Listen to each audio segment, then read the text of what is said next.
begin the work session. Sorry. Thank you.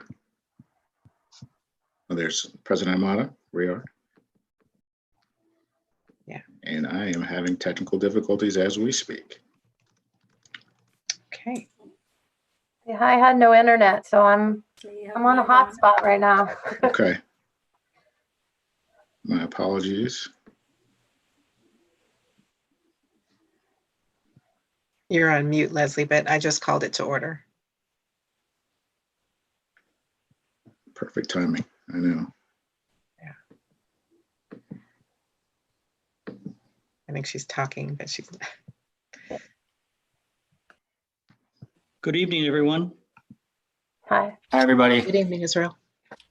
Excuse me. Here I am. There you go. We can hear Thank you. you. All right. All right. Thank you.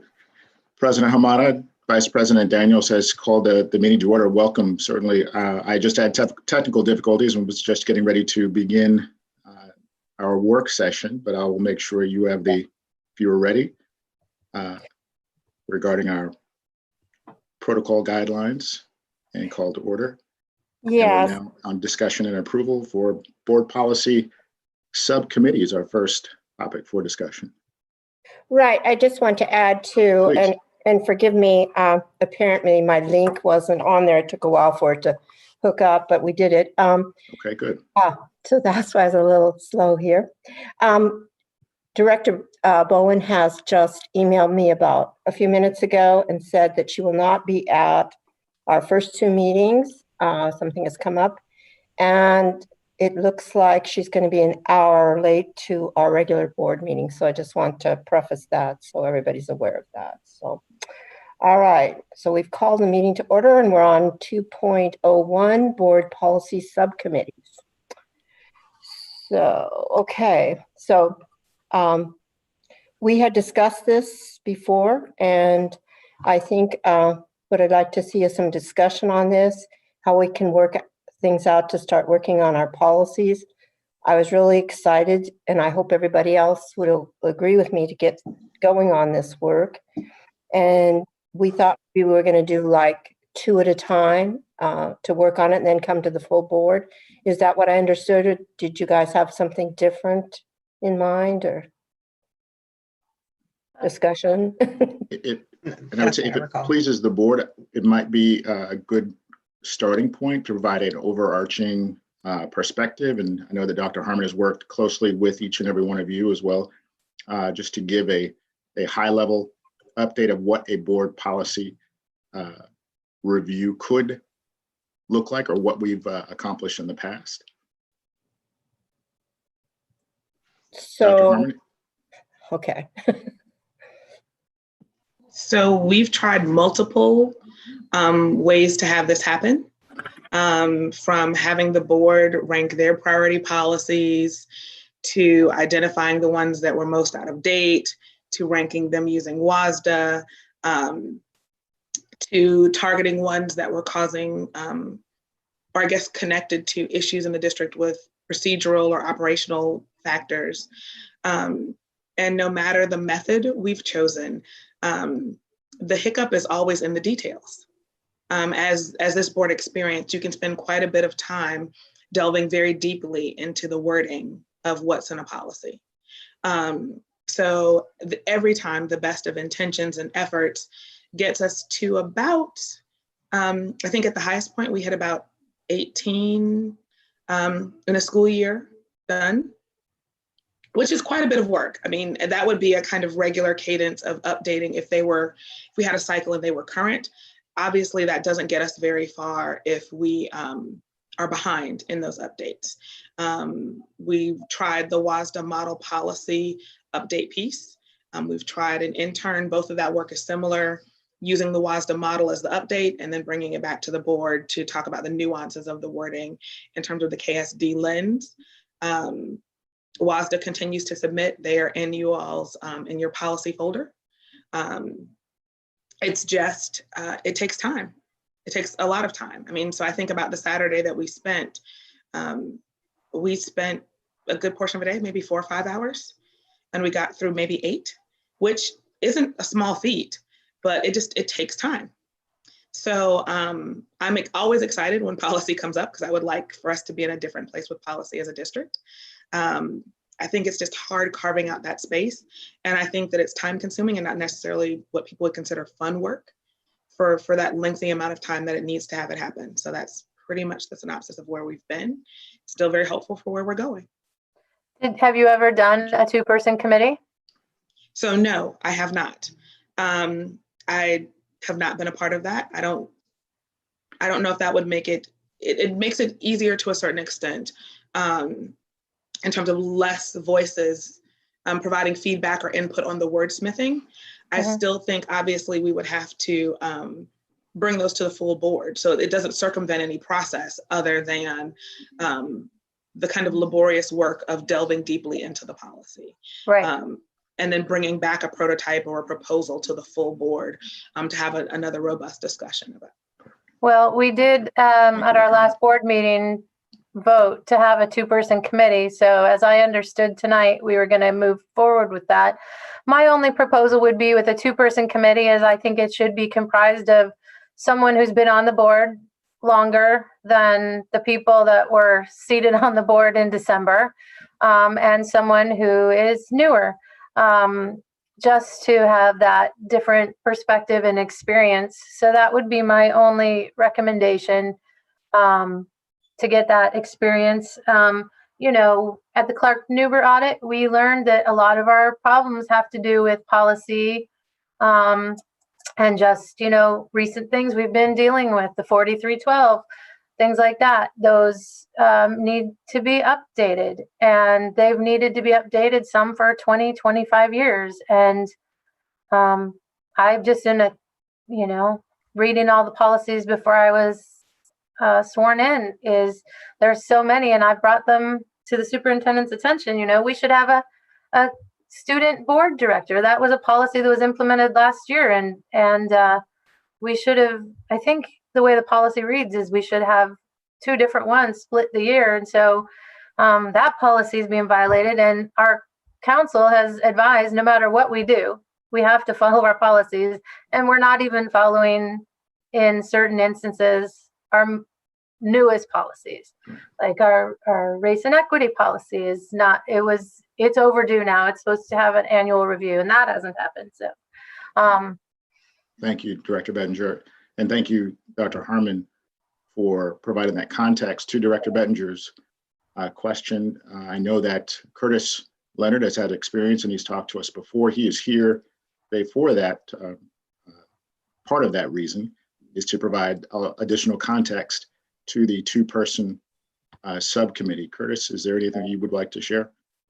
Yeah, and adding on what Dr. Harmon stated in regards to the efficiency of having a 2-person subcommittee, it also allows you to comply with the Open Public Meetings Act, because you're not operating as a quorum, you're operating in less than a quorum, so you're not subject to the laws as it relates to the Open Public Meeting Act. And so you can have freer conversations, and so that way you don't need, there's no notice requirement in order to meet as a subcommittee. There's no meeting notes necessarily. And so you're a little bit more nimble in your abilities to discuss and converse in regards to the policy. Now, of course, as Dr. Harmon stated, when you have a recommendation, when this committee goes to the board in more than a quorum on the agenda, those provisions do apply. And there would be normal conversation. There would be first and second reading as you would normally see in current policy. It just allows some discussion beforehand. And I have found that when a subcommittee is coming with a lot of the work done, that the board can see that this work has already been accomplished. Now, that doesn't forestall additional conversation at first or second reading. There could be a lot of questions, and maybe the board wants another look at it, or they want changes, and you certainly have that right at the board level to do that, even if the subcommittee is coming with a recommendation that's already been vetted. So I found that it is a good process for those reasons, and it certainly can be used effectively. I have a clarification question. So am I right in believing that we submitted all of our policies to WASDA, and WASDA reviewed all of our policies and updated our policies with regards to the legal requirements. Are updating the policy. So They're remember, still- doing, they're still- yes. So they have submitted back to us series 1,000, 4,000, and 6,000. Those are As the of only yet. ones they've submitted at That's all this we've time. submitted at this point that we've seen. Okay, and so I thought that would be done. So I'm just curious, what is the timeline for the rest of the policies? Because I think that, I wonder, is there a difference between having all the policies updated versus having them all Kent approved? As you know what I'm saying? So I know we have to approve all of the updates, but I think that I'm wondering, will we be in a position to have all of our product policies up to date? And then we have to go through the approval of the board with the Kent language that we add to them. Does that make sense? So I think what I'm hearing you say is possibly the board taking an action of adopting the WASDA model policy language initially so that we have current legal policies up to date, and then coming back and taking the time as either a two-person Exactly. subcommittee or a larger board and adding the Kent version of that. Is that That's what I'm hearing? exactly what Okay. I'm asking, right? So now I'll address some of that from this end just a little bit. Okay. I know that, and please, Curtis, weigh in on the legalities of this. But I know that some of the policies, although they give the legal updates to RCW updates and all of that, they make recommendations that are general and broad across all of the districts. Mhm. So there are things sometimes in the language when we have conversations about the difference between a first class district and a second class district. Mhm. Although I could assume that WASDA would know that Kent School District is a first class district. They make no assumptions when they update our policies, and they leave that language in there for us to go back in and correct. And so there still would be a little bit of updating and draft edits, even if we were to kind of present to the board a blanket update of the WASDA language. And so I'm going to stop and let Curtis weigh in. And Dr. Harmon, if I could just add, there's also the 3 different categories of policy, right? There's the essential according to WASDA, there's the recommended according to WASDA, and then there's the discretionary according to WASDA. And so the question would be, if we were going to do a sort of wholesale adoption, something to that effect, which levels of those policies would we then adopt? And would we need to pick and choose, right? Yeah, I agree with Mr. Reynolds there. That classification is extremely important for you to determine whether or not you're adopting the policy. I will tell you that I've worked on policies now for about 15 years with WASDA, and the standard has changed a little bit, and I've seen policy directors that have put more in their policies today than we saw, say, 15 years ago. And it's a one-size-fit-all proposition, and you are not constrained to adopt the WASDA policy as is. In fact, my recommendation is that can create more liability. If you are just adopting a 20-page policy and you don't know all of the details and the deadlines associated with it, and then you don't follow it, that's more of a liability than not having a policy at all. And so, yeah, so depending upon what the deadline is, if the deadline is in law, that's one thing, but a lot of times WASDA is putting in and codifying a lot of procedures, things that I would normally put in procedure. Their trend has been to place these into policy. Now, you get 100 attorneys in a room, they're going to disagree how to draft something. So just understand that you're going to want to do your own analysis, looking as to whether or not something's essential or not, and then also whether or not it's something that potentially could be placed in procedure, which is the kind of nuts and bolts. It's like the wax as opposed to the RCWs of how you actually implement the policy. And my advice would be to look at potentially removing some of the policy piece and put it into procedure. We're more nimble. That doesn't need first and second reading. It's more readily changed. It's the piece that you personalize to the district is typically found in the procedures. The recommended procedures for the district are intended to be modified, because if that's where you really reflect how it works differently in your district. So I'm thinking, so in my thought process, I'm thinking, okay, WASDA, here's our policy series 1000 series. So I would think that they would read it as it is with the language that is specific to Kent and update it with regards to maybe legal or new requirements. But you're saying that they're really just revamping, they're just updating it to, so they don't really care about Kent being the school district. They're just updating it with regards to, I guess, disregarding the current, the hint Well, what I will tell you, language. having been through a WASDA policy review now 3 times when I was in-house for a district, what they did is they gave us a template of how our policies were different than the WASDA's recommendations. And they always recommended that we follow their recommendations. Okay. And so at their end product, if you paid them $5,000, my prediction is if you didn't have your own review process, is that your policy would look just like WASDA. That there would not be built within it a lot of variation beyond what their standard template is. So they're not just updating the legal portions then, they're actually changing it. They're actually changing it, and some of it is based on essential laws that have changed. Others are recommendations based on their attorneys. There's a whole gamut of, like Tim said, essential changes that are, well, the law changed, but then there's also a whole lot of other changes that are optional that you don't need to make. Okay. So yes, so in the products that we've received so far from WASDA, and I apologize, they've also sent the 5,000 series. In the products we've received from WASDA, the person who's doing the edits for on the WASDA side contracted, they will do all of their updates and track changes. And if something is KSD language specific, they will typically still strike through and delete it and track changes, and they'll make a note or a comment regarding that particular text. And so it's not saying that you don't have to include it. They just say this part was Kent School District and not WASDA. And then because their, I guess, intent in when they provide an update is so that it does exactly what, it matches exactly what WASDA has. So essentially every school district, if they adopted and went through a WASDA policy update, they would have exactly the same policies if they only adopted what WASDA said. Well, okay. So it sounds like to me that having just a blanket accept all WASDA's changes doesn't get us to where we want to be. No. No. My reading.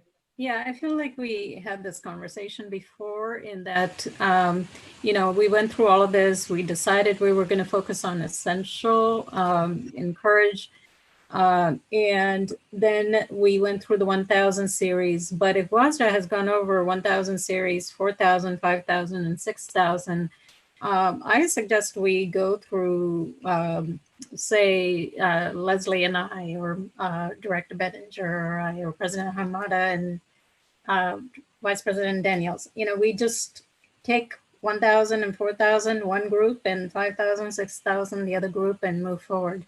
Because I think we just need to look at the essential ones in there. We've started and focused on it.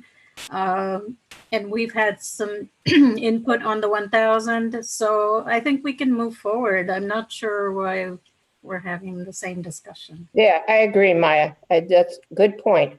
I'd like to entertain a motion to that effect.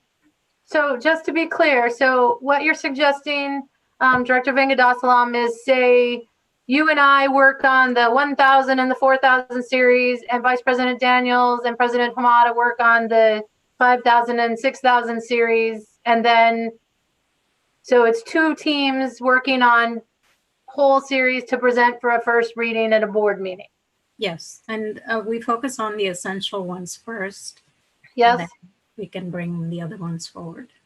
Yes. Does that work? So that would, that would be, everyone saying if they have enough. I know I personally have enough time, but if other people have time too, I would certainly, that seems a good way to spread it around if everybody has the time.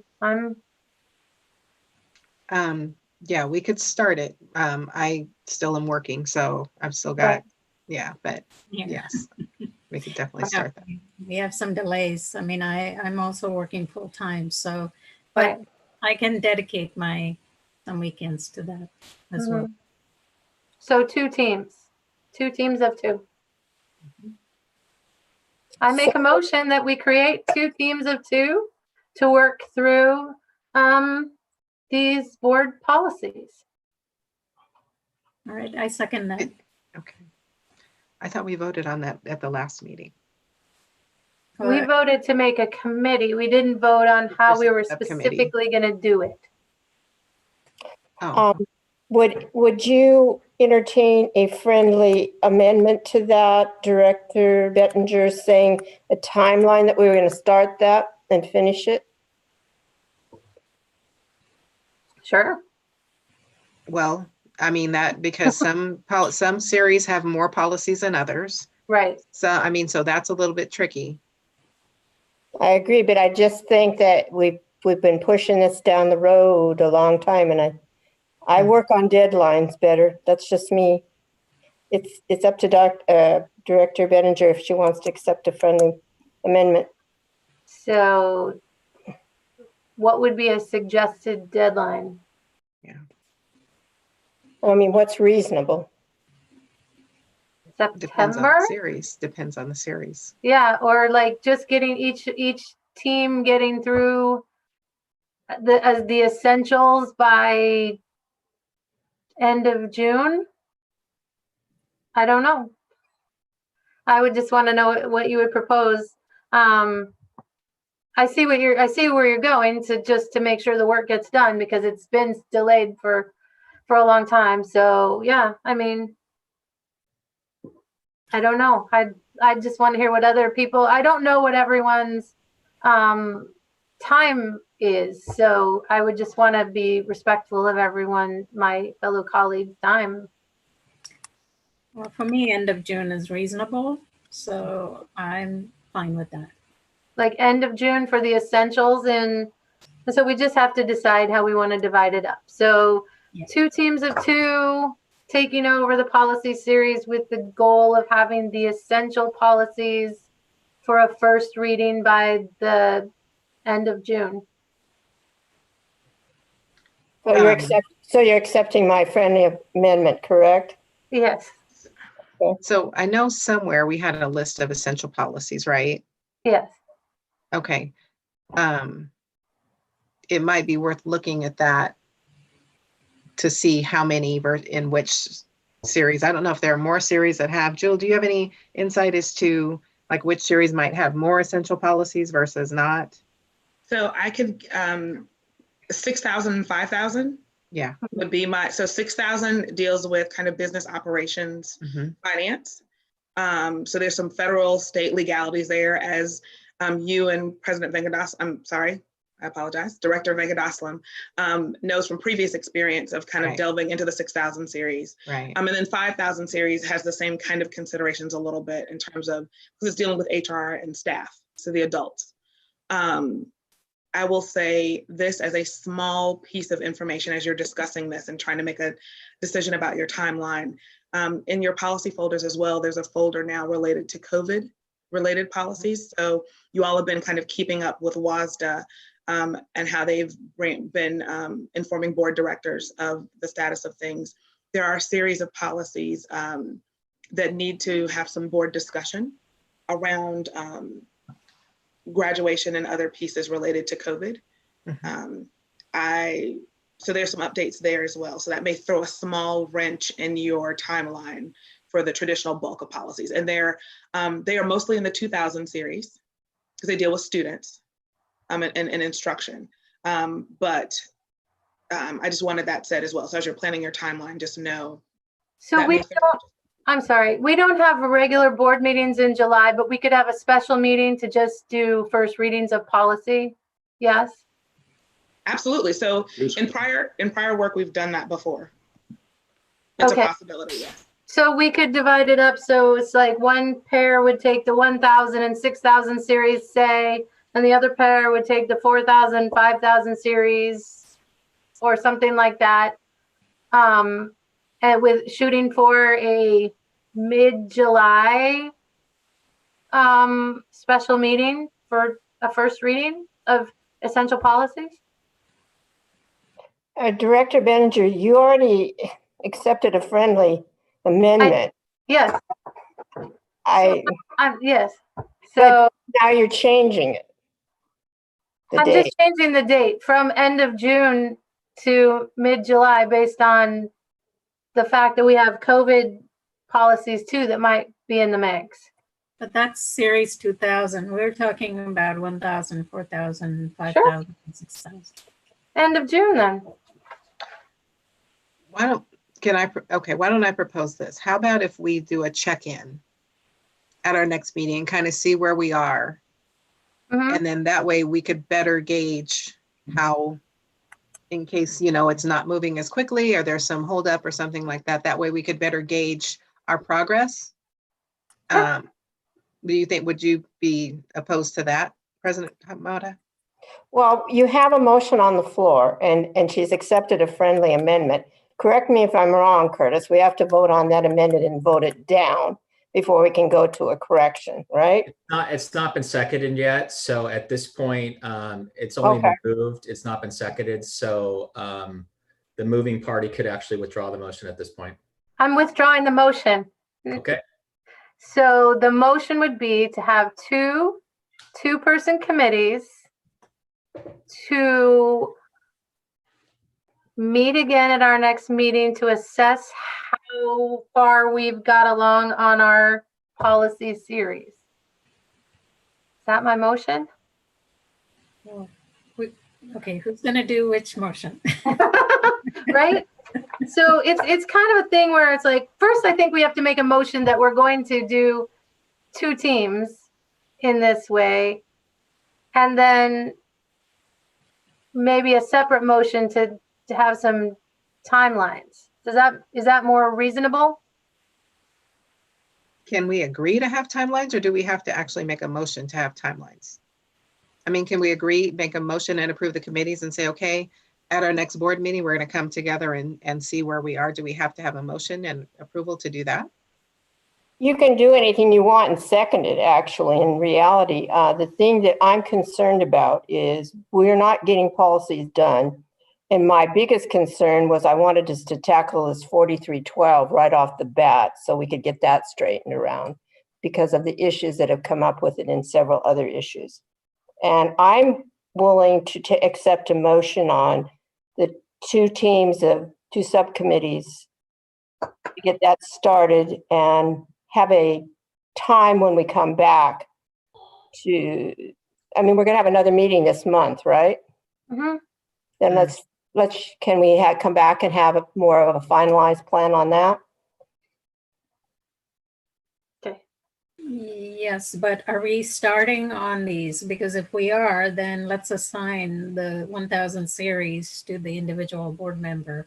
Well, we've done some of the 1000 series. We're voting on, I'm not just talking about 1000. I'm talking about 4000, 5000, Right. 6000. Yeah, that's fine with me. So maybe the team that takes the 1000 series could also take the COVID policies, since there's been some work on the 1000 series. Does that make sense? Makes That's not sense to gonna me. come till later. What? It's not going to come till later, the 2000 series. Yeah, but the COVID, Ready. yeah. So my motion on the floor is to form 2 two-person committees to accomplish this work. To accomplish what work? Accomplish the policy work. I'll second. Okay. It has been moved and seconded that we form a 2-person committees or subcommittee to perform policy work. Is that correct? Is that the way it's worded? Is that correct, Director Bettinger, how your motion reads? Yes, yes. Okay. Is there any other further discussion? Okay, all those in favor signify by raising your right hand. Aye. Aye. Those opposed? I can't see of all of you, so at once here. Did everybody vote yes? Yeah.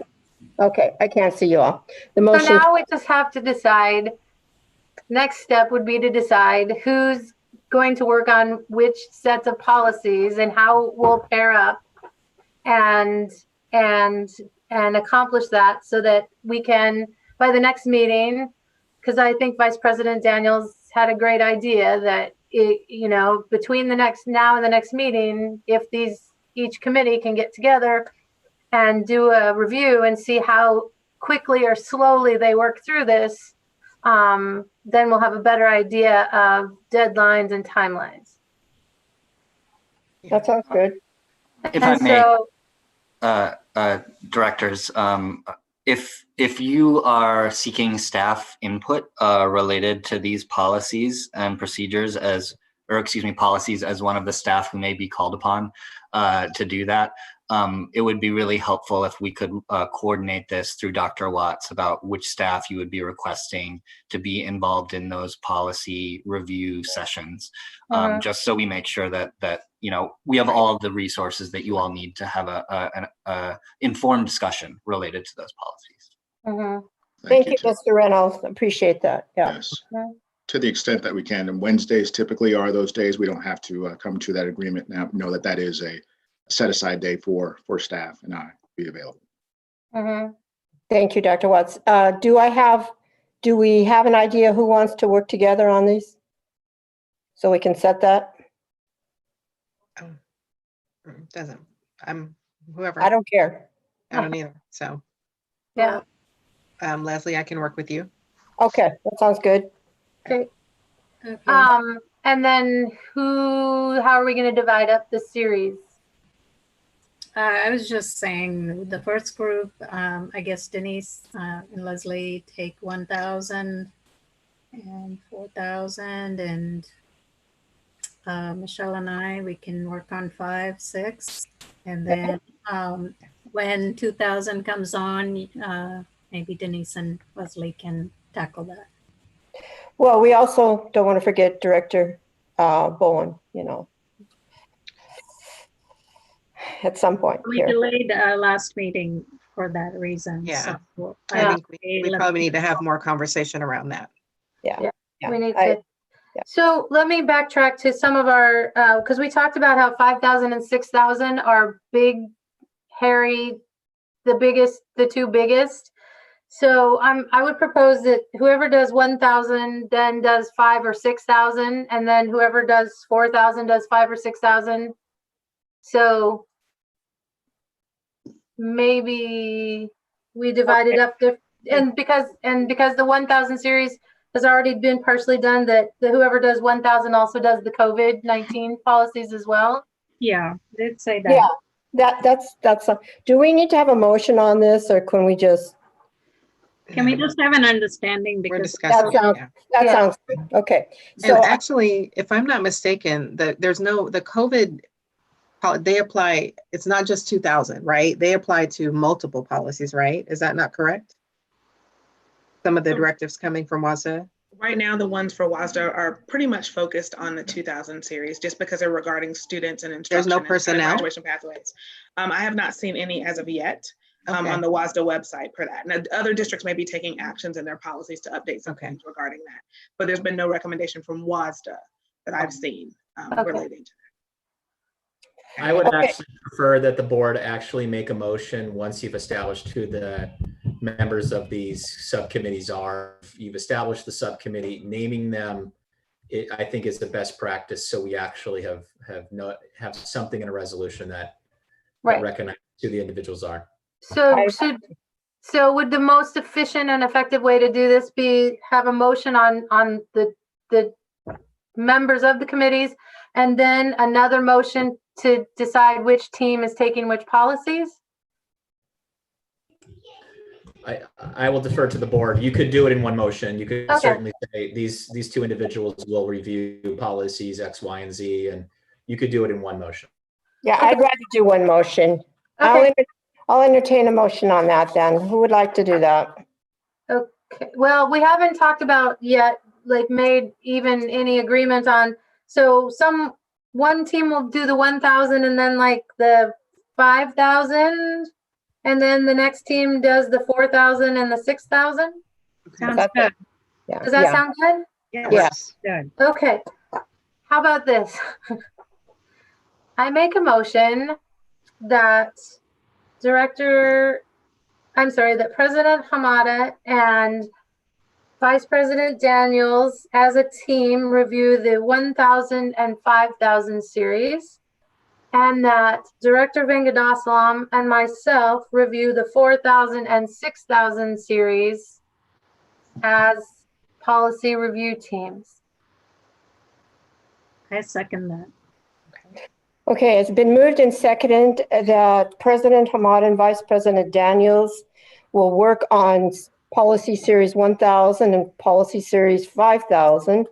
In addition to that, Director Van de Gosselen and Director Bettinger are going to work on Policy 4000 and 6000. All those in favor, or do we have any further discussion? Hearing none. All those in favor signify by raising your right hand and saying aye. Aye. Aye. All those opposed signify by raising your hand and saying nay. The motion carries. Okay, we actually, I mean, I'd like to see us have a time frame when we come back at the next meeting that we're at least have some idea of when we're going to meet on this. I mean, we have another board meeting this month. I'd like to have both of those teams have some dates when we're going to tentatively work on that. Okay. We can put that on the agenda as a discussion. Right. And there's nothing that says, correct me if I'm wrong, but there's nothing that says that the teams can't like discuss this tomorrow, how they want to proceed. Absolutely. Right. Absolutely. And then coordinate with the superintendent, staff, etc., to get help on any of these that we would need. Yeah, Right. but I want to have it understood that by the next meeting, we have something in place that we're going to do. It's not, we're not going to talk about this again. We're going to have whatever that plan is to get started on. Those people are going to get together and have a plan. So we can agree to that. Okay. I don't think, do we need a motion on that or? No, we can just agree to it. Let's just agree to it then. Okay, and we are now at 6:07 and we need to move on to the other agenda item on here, which is the Clark Nuber report. Why I put that on the work session is because I think we need to have some kind of a plan going forward to all the things that they brought up that we probably need to start working on, which we might already actually be working on, and I don't even realize it, what's being done, but have some kind of a checklist that they recommended we do this, and then we have a line item that says, well, our finance department did this, our finance department did this, we corrected this, we corrected that. I'd like to have a discussion on that, or if anybody has some other ideas on that. Thank you, President Hamada. And again, if it pleases the board, know that Ben Rarick and Dr. Jewel Harmon are here, and I know that Ben is prepared to provide any context to any questions that you may have during your discussion. Yeah, I guess I was thinking along those lines. I'm not quite sure about the discussion, but I would really hope that the district is looking at the recommendations and responding to those, and I'm assuming they are.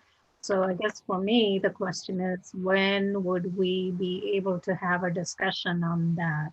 Because right now, I'm not quite sure what the work session will accomplish today, but we just need to know what is your process. Or I need to know what is your process in addressing this report.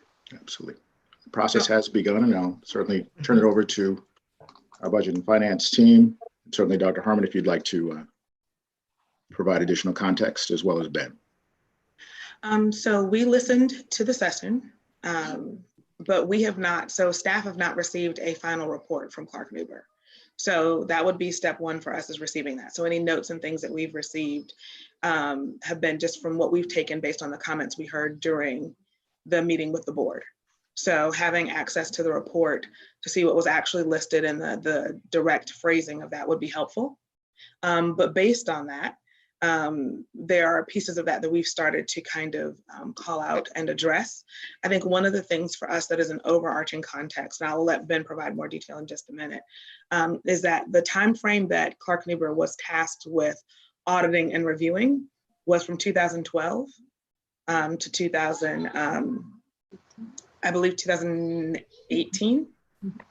And if that's the space, there was significant action done with some policies in the 18-19 school year that actually may have addressed some of those things. For example, I think there was some discussion around some purchasing pieces not being brought to the board. And we rectified that in 2019 with, I believe it is at 6211 is our purchasing policy. This speaks to $25,000, purchases over $25,000 coming to the board, regardless of funding source or any of those pieces. So there are certain things that Clark Nuber called out that actually are not a point of consideration anymore, but they were a point of consideration during the time period that they were tasked to review.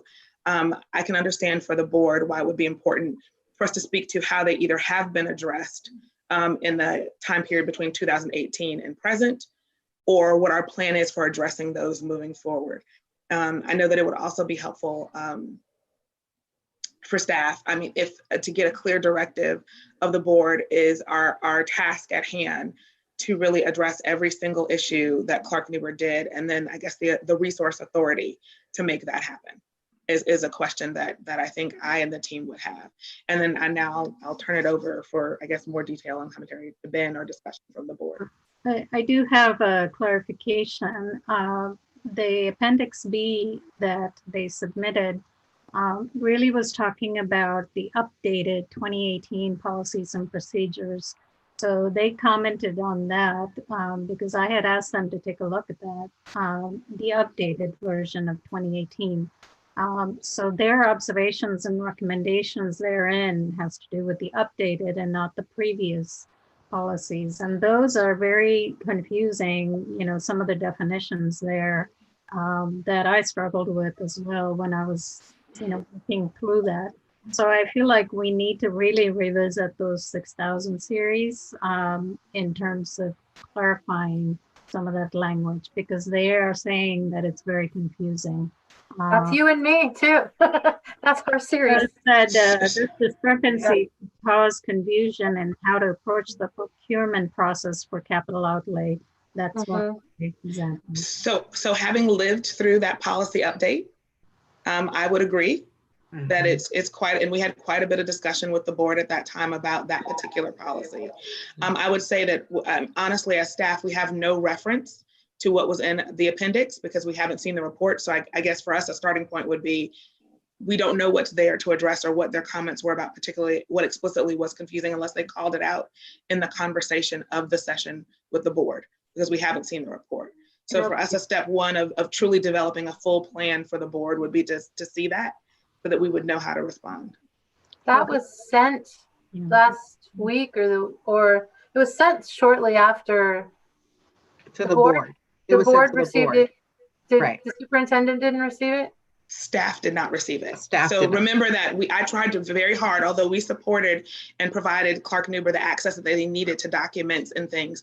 We were not the conveyors of any information. So when they had reporting ready and all of that, I really worked with Mike and Mitch to report directly to the board and work with Karen and really with Karen for that to work with the board. So staff was not involved. We have not received a report. So the board may have done that, but we have not. Yeah. Make sure. Yeah, I thought it was, the report came to the board and the superintendent, so I'll look in my notes too. Yeah, we'll forward it to you. There was a final version that they sent to the entire board.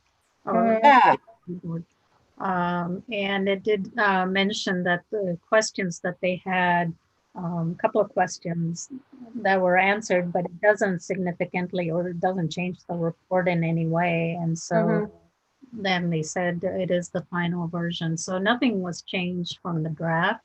I might be able to add some helpful context here. Thank you, Ben. Sure. Thank you. So just want to first of all put the board at rest a little bit in the sense that it's true that we haven't received the final written report, but certainly we were walked through an earlier version of it, and I have the PowerPoint. So remember, we made the PowerPoint public, right? So, you know, just so you get a sense for the momentum behind responding to these things. We spent about 6 hours in staff meetings last week and this week responding kind of point by point to the summaries that were put into the PowerPoint version, right?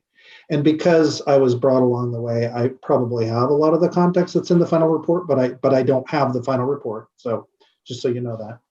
But I think I understand most of the, the essence and the meaning of what is being brought out of those. And so lest there be any doubt about whether we're following up or not, there's been a lot of time spent, rather detailed time spent understanding the nature of the recommendation. I did want to say, and I don't say this for any ulterior motive other than just that we all understand that this is actually not a budget and finance report. Some of the larger recommendations are well beyond the purview of things I supervise. And again, I don't say that to get away from it. I say that so that we all understand what it is. There's several of the major kind of organizational cross-cutting things that I have opinions about, but are not things that I could like check off, There are a number of things on the list that are, shall we say, kind of task-oriented or things that you can kind of knock out in the way we've been discussing. And we've already knocked out the ones that you can kind of knock out in that way. So one example being that rather obscure legal requirement that all of your purchase orders include a certain phrasing of boilerplate language. So every PO that's been generated in the district after May 1st of this year now includes that, like in the footer of every PO that we print or digitize, for example. But there's others of them that are, quite a bit more conceptual and organizational. And although we've spent a lot of time talking about them and formulating possible solutions, they are not necessarily budget and finance issues as such. And so I think that's important to discuss it in that way. Yeah, there's a lot of it is definitely just that whole piece about having desktop manuals. The one that really concerned me is about the grants and the way the grant process has worked, and also the risk we're at for people not having that governmental training to make sure that we're getting all the federal dollars and things that we should. So that was a big concern to me. And just in general, I mean, every time you have turnover, there's risk. If someone doesn't leave a desktop manual, if they've never worked in an organization where that's been required. I mean, some people naturally, they start a new job and they start creating a desktop manual, and that's just in their DNA. But if that's not something that's in the DNA of the organization, you're in big risk in many cases. And so for me, that boilerplate language, especially the one to protect children, is very important, but also just making sure we get all our federal dollars and that everyone understands, because we've, let's face it, the SEP program, we lost that this year. And there's been a lot of grants that I've had questions about and follow up. And so it is concerning to me, the whole report. But you're absolutely right, Mr. Eric. A lot of it is not a budget and finance report. It's more procedural and it's more leadership, organization. How do we want to run the organization? Yeah. And I'll say that I was just asked to join this meeting, but I don't necessarily have a sense for how much detail you want to get into or how you want this meeting to go. There's maybe some responses I could offer that would contextualize some of these things, but I don't know what the chair or the superintendent have in mind for this evening. So generally high level context, just we do have about 10 minutes within our allotted time. Sure. High level context to the questions that are being asked, if any. Sure. So Mr. Rarick, could just 1 second before you go on, how does the actual staff get a copy of this report? Is there something I'm supposed to be sending on to you, Dr. Harmon, or how does that happen? My sense, Chair Hamada, was that because this was, at least originally sensitive in nature, and that the client was the board, that the client was the only one provided the report. Now, I don't want to overrepresent it. Like, they certainly walked me, like, it was a journey that we went through for sure. And I certainly knew about most of the content, but I don't have the document. And so I think it would be up to you to forward it to the superintendent, but that would be your prerogative to do so or not to do so. And I as you were the appreciate client. that. If we're speaking about, I know there were several documents, including the PowerPoint presentation that I did review, at least in the presentation itself, the Zoom meeting. I'll check with Karen to make sure that the document that we're speaking to is available, and if not, to make sure that we have it available and provide that to appropriate staff. Yeah, just for reference, it was sent on the 4th of May at 2:13 p.m.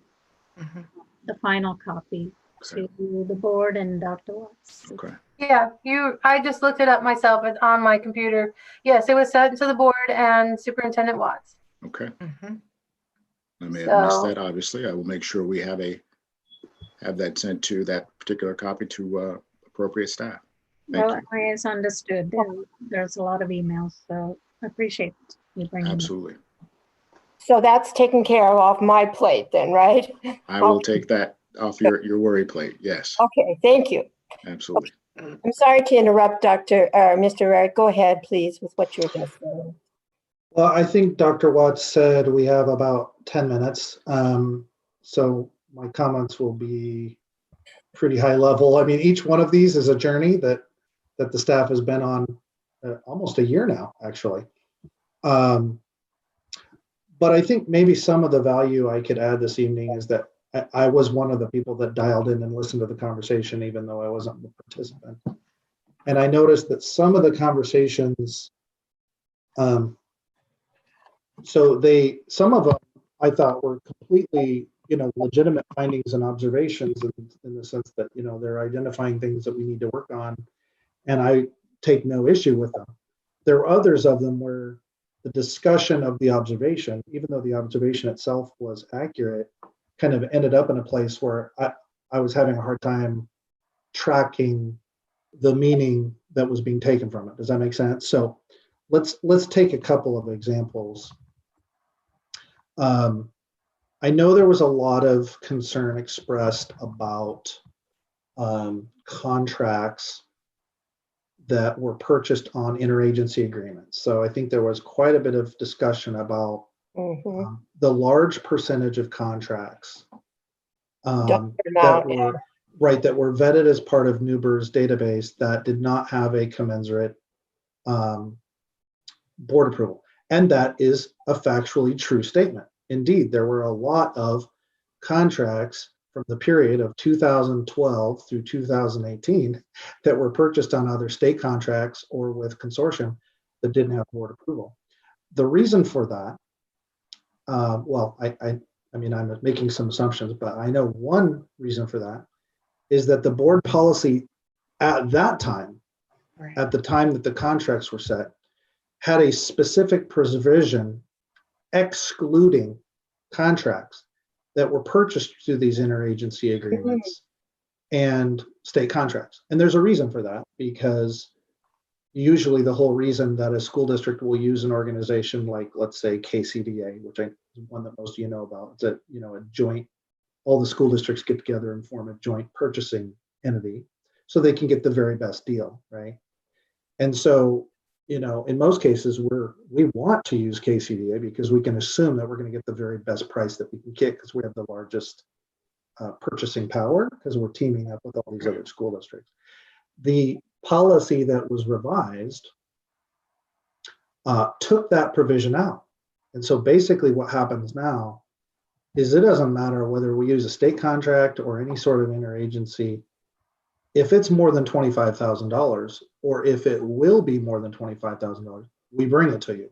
So there's no more of that. So they had a file that they were, literally going contract by contract for 6 years, and they have lots and lots of examples of these, but they were all under the purview of that old arrangement. So I just want to assure the board that that dichotomy doesn't exist anymore. If it's $25,000, we bring it to you, period. The kind of the related issue is whether the board, the Clark Nuber was mentioning that there were 4 of the cooperatives that didn't have contractual documentation. The reason for that is that our board docs only goes back 15 years. And for organizations like KCDA, in some cases, we were founding members, right? So it's just a matter of how far back our digitized board management system goes back. But one of the things that we have done is we have now created, and this was a result of the Clark Nuber audit, and we did it about like 4 or 5 months ago. We have created now a fully digitized contract warehousing system where no matter what department or division has these contracts, they're fully digitized, and we have cross applicability, et cetera. So that wouldn't be an issue in the future in the way that it was maybe in the early 2000s. Okay, so when we're talking about going back 15 years, that's what we're talking about, is going back to the early 2000s. There was a fair amount of discussion about the, and Ms. Bettinger, Director Bettinger mentioned this before, the training that we provide our grants administrator. And this is where the final report may give a little bit more texture to this. Our grants administrator participates in all of the OSPI and WASBO uniform guidance related training that is offered. So we were kind of wondering whether there's a specific training, and we did a little research and found out that there is in fact a national training, which covers a lot of the same topics, but nevertheless a national training that some districts send their team members to in Washington, D.C. annual. We have historically not done that. It's not clear to me that there's any specific reason why we would, if we thought that the training that is being offered in the state is as good or covers the same topics. But I was worried, I guess I'm sensitive to the specific phrasing here, but we do provide the grant administrator training that's pertinent to the uniform guidance. It might just not be the particular training that Nuber had in mind. And so the final report might get into more specifics on that. Let's see, I think I used up about 5 of my minutes. There was a few of the findings and observations made by Clark Nuber that I thought were right on. In terms of the goals that we have as a team, in terms of our improvement, there's 2 really big ones that I think were very prevalent in the findings. And, we don't dispute these findings at all. In fact, we embrace them. It's where we're going. One of them is we are behind the curve in our digitization. We need to be much more paperless. We have tended to approach paperless efforts kind of project by project, so we'll find something in accounting. Why don't we, hey, we shouldn't use so much paper here. Why don't we turn that to a paper? But we haven't really approached it systemically, even, kind of beyond budget and finance in a way that I think we probably should. I would readily acknowledge that I think other districts are ahead of us in this space. And it's important because there's time involved. There's articulation across teams that's important. And so I think that was a good finding from Clark Nuber. I think we were certainly aware of this growth area before they came, but they did add value in terms of kind of asking us to think about it more systemically than about kind of piece by piece. So we appreciate that part of it, and we grew as a part of that. And then maybe a final thought is, we also have a growth area again as a district in terms of our having our software articulate across our teams. So one of the last PowerPoint slides that Clark Nuber shared with you was about the articulation of employee information across teams and across data sets. This is also a growth area for the district. We're well aware of it, and I appreciate that Clark Nuber is pushing us in this direction. So I'm trying to give you a flavor for the fact that I'm not taking a defensive posture for this. I think it was valuable. There's a lot of it I can embrace. There's some of the findings that I think just when they're explained a little more, kind of go, oh, okay, that's what that is, right? Because some of them I think are less concerning than maybe we first thought, and others of them are more concerning though. That just you got to kind of unpack them a little bit. Mr. Rarick, we are now at 6:31. I apologize for cutting you off. I'm wondering if we can continue this conversation, which is very valuable, in another session. And I appreciate everything you had to offer tonight. I hate to cut us off here, but I think we're going to have to. So basically, I can certainly recommend a work session at a later date, sooner than later. that Absolutely. sounds like a good plan. So we're going to have to adjourn the work session. This work session is adjourned for an executive session to discuss the qualifications of an applicant for public employment and to discuss with legal counsel representing the district litigation or potential litigation to which the district is likely to become a party. So we are adjourned. Thank you very much, all. Okay, I am Ms. now Howie, going to yes. switch you into a breakout room. So here we go. Okay. Okay, I need to.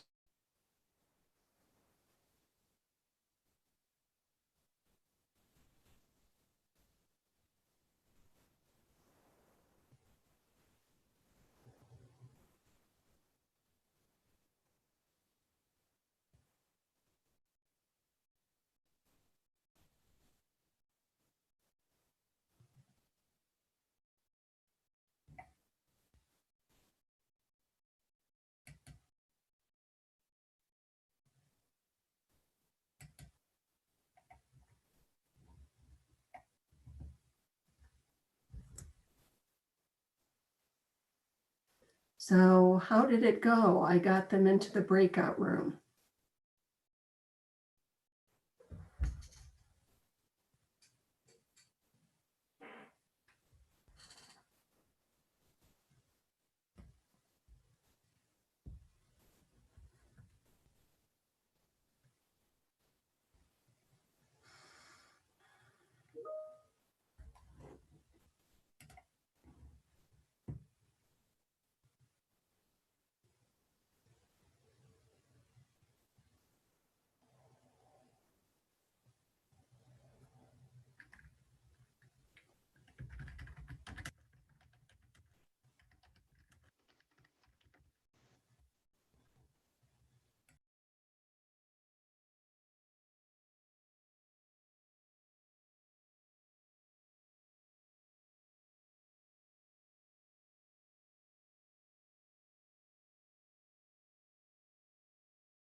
Okay,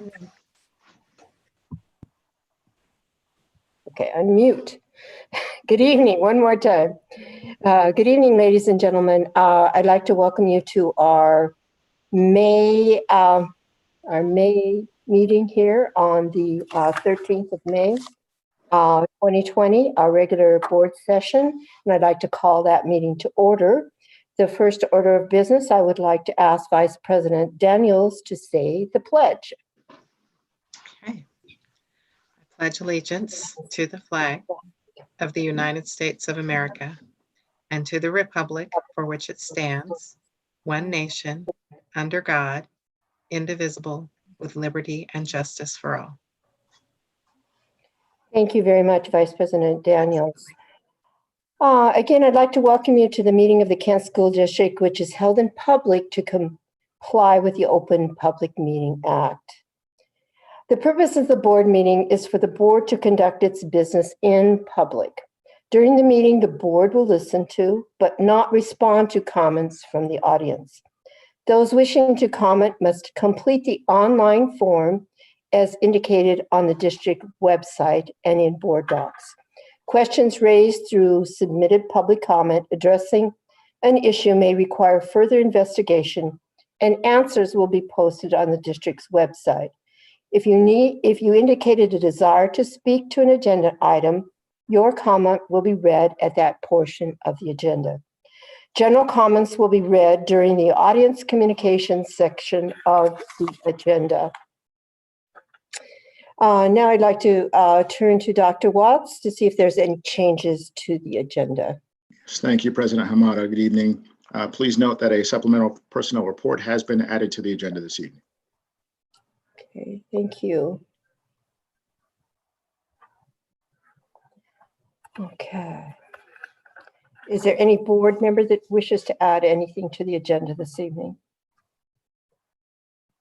Seeing none, we'll move on. Okay.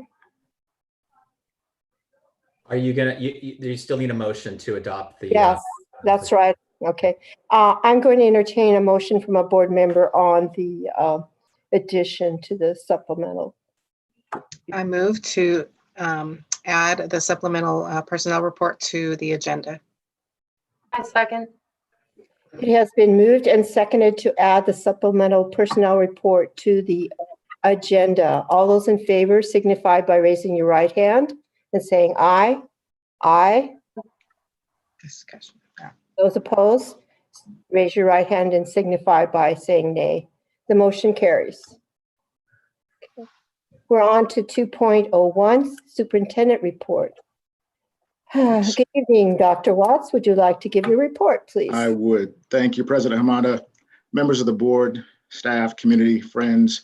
First of all, I want to thank you for your patience as the team and I have worked diligently to provide what I would call a data rich, but also an information rich report. You do have in your inbox. At the same time, I want to share this information, and this will likely be the context and the format that I'll be sharing with you regarding our COVID-19 update. So for my superintendent's report this evening, the information is effective from May 4th through the 8th that I share with you this evening. Again, thank you, President Hamada. Again, this evening, I'm pleased to provide an update on many of the urgent and important bodies of work that our talented and dedicated staff have accomplished in recent weeks.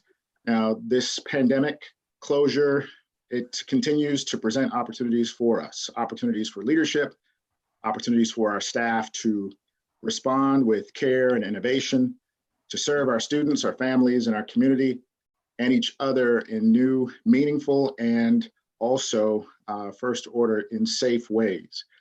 I'm so proud of the response of our staff at every level of our organization, and I'm pleased to share these highlights this evening. I'll begin with our meal service to students.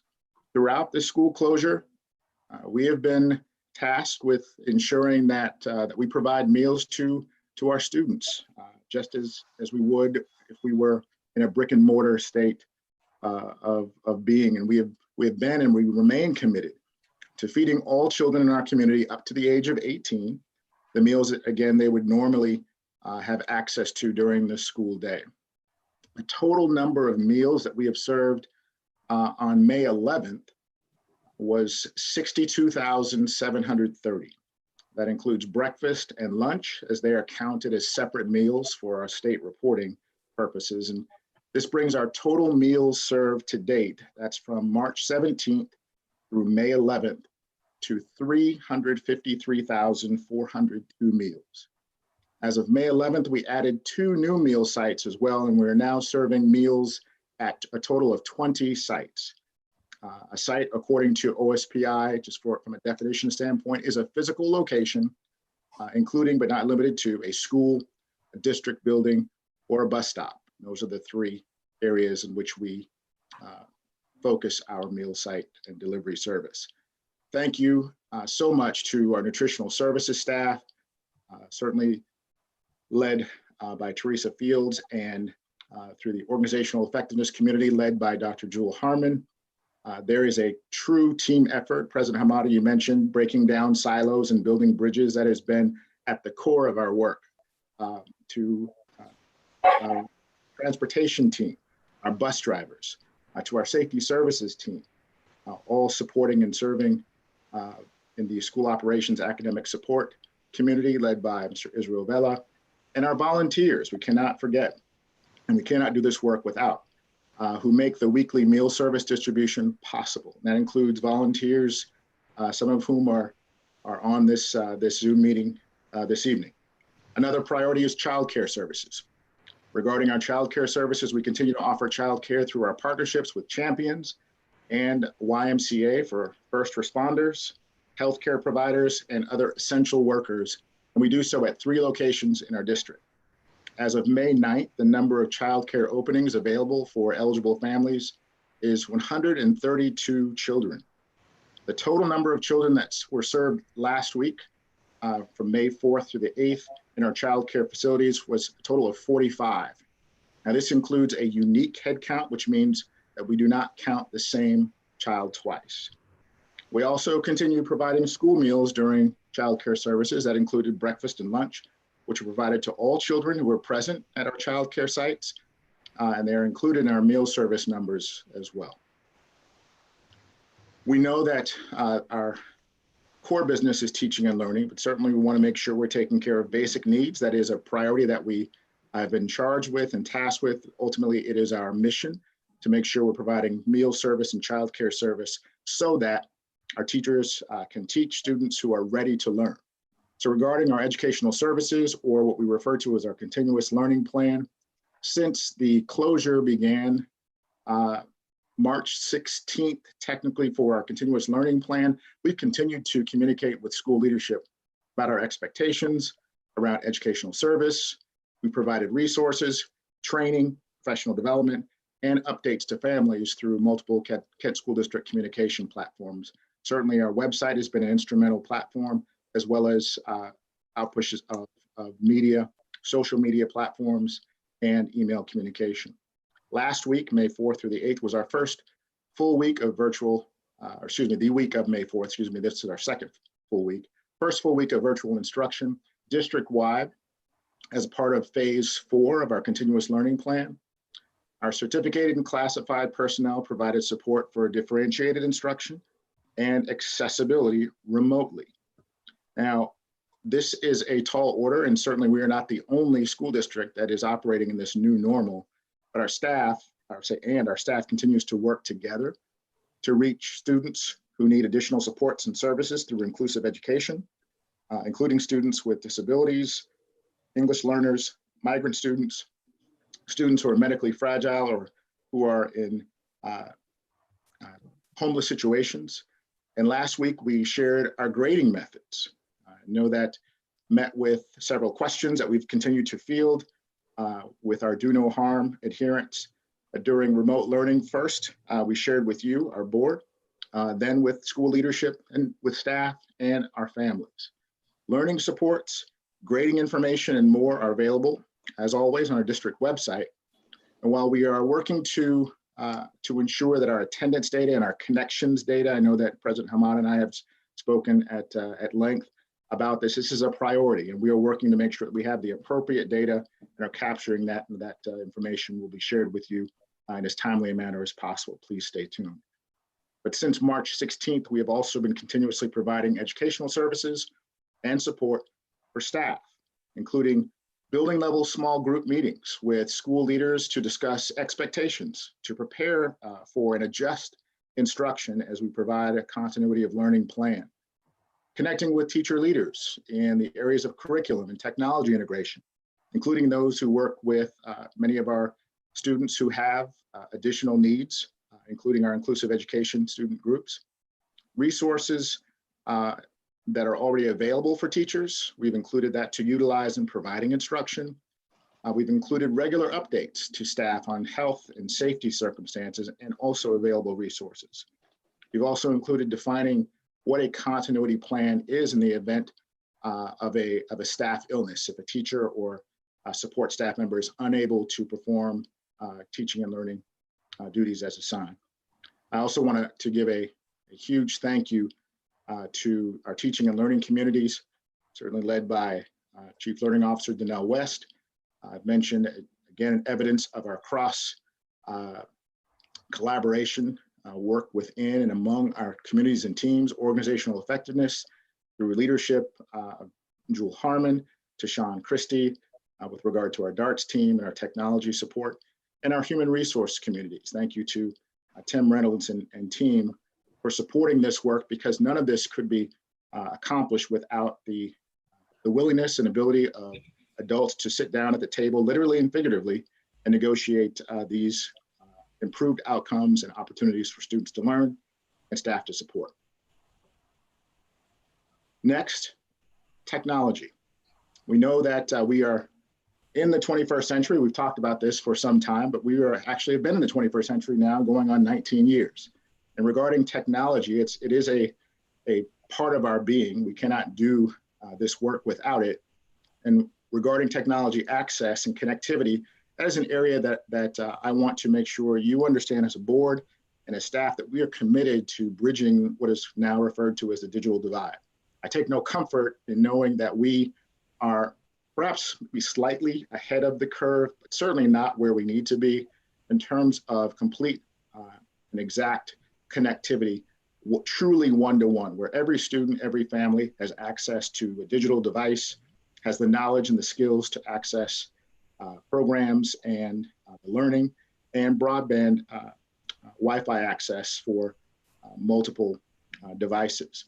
What we've learned through our home survey that was based on our April technology home survey results, we've estimated that 85%, again, based on survey results of Kent School District students, 85% of those students in grades kindergarten through 5 have broadband access to internet at home.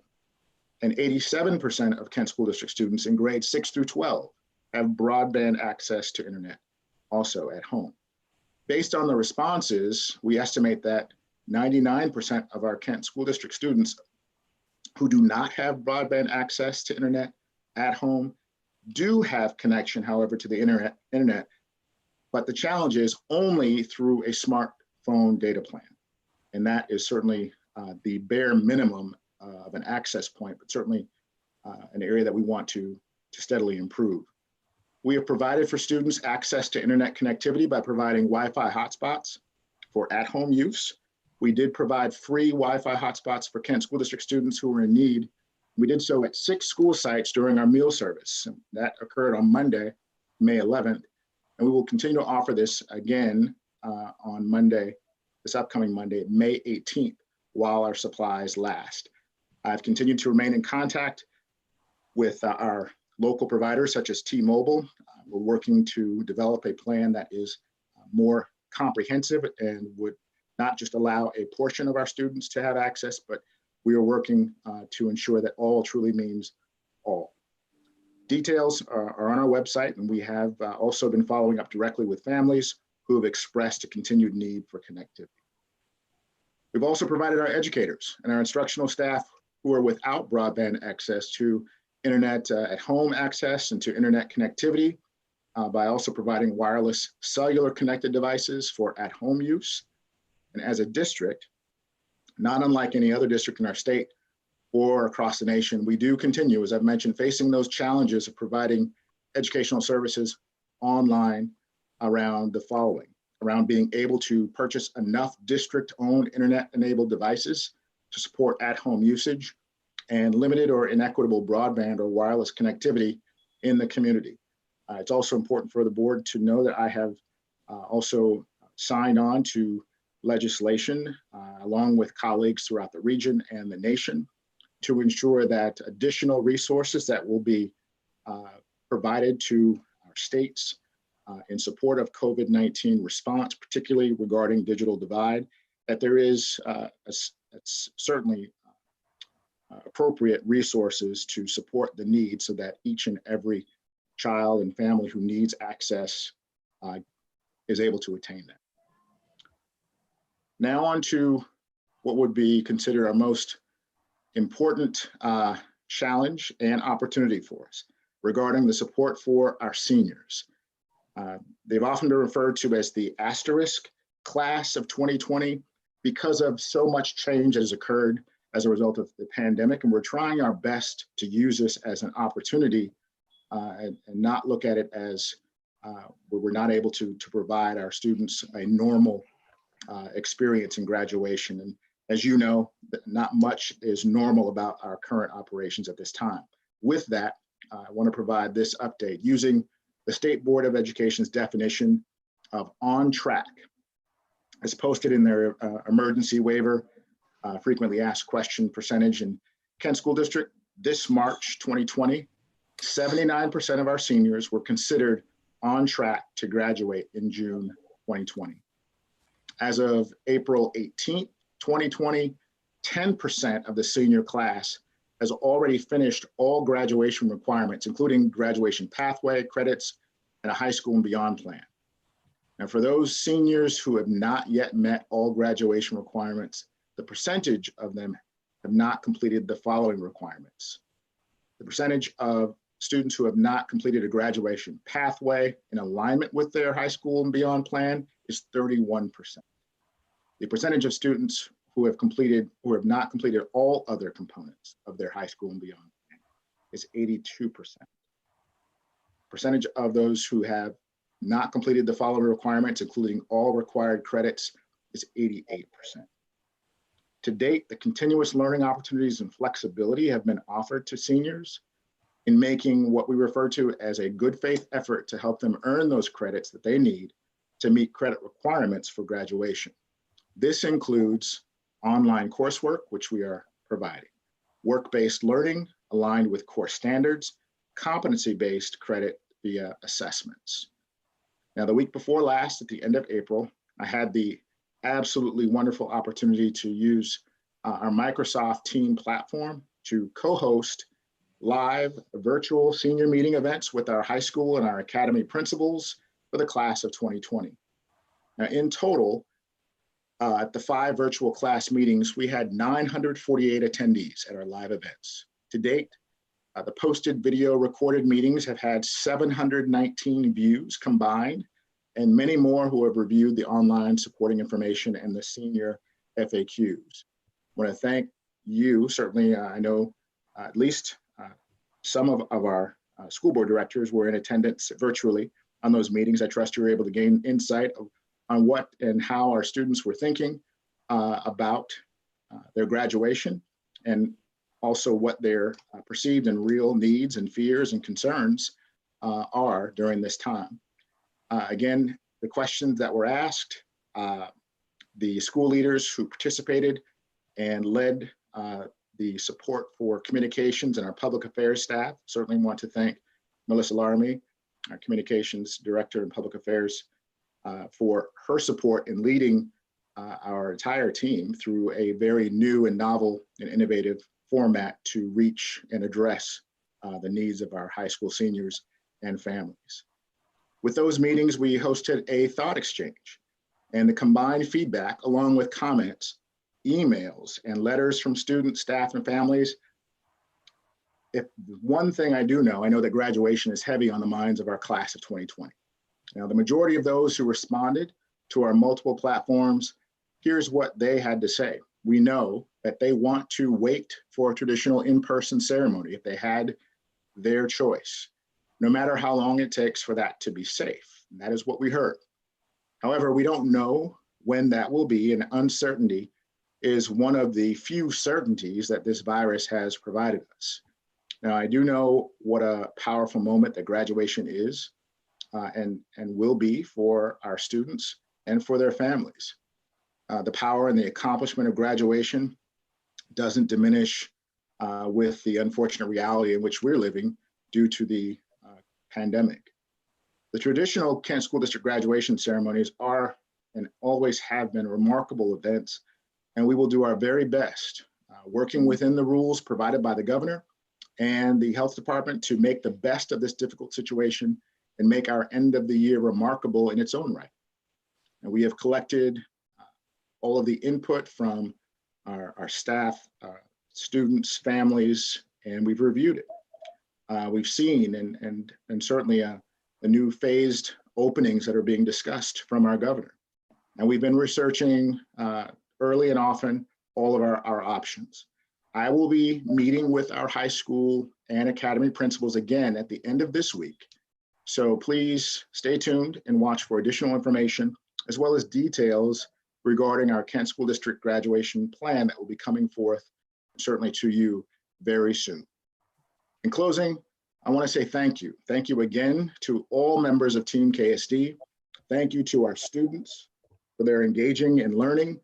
Thank you to our families and their families for supporting them throughout this wonderful opportunity and challenge.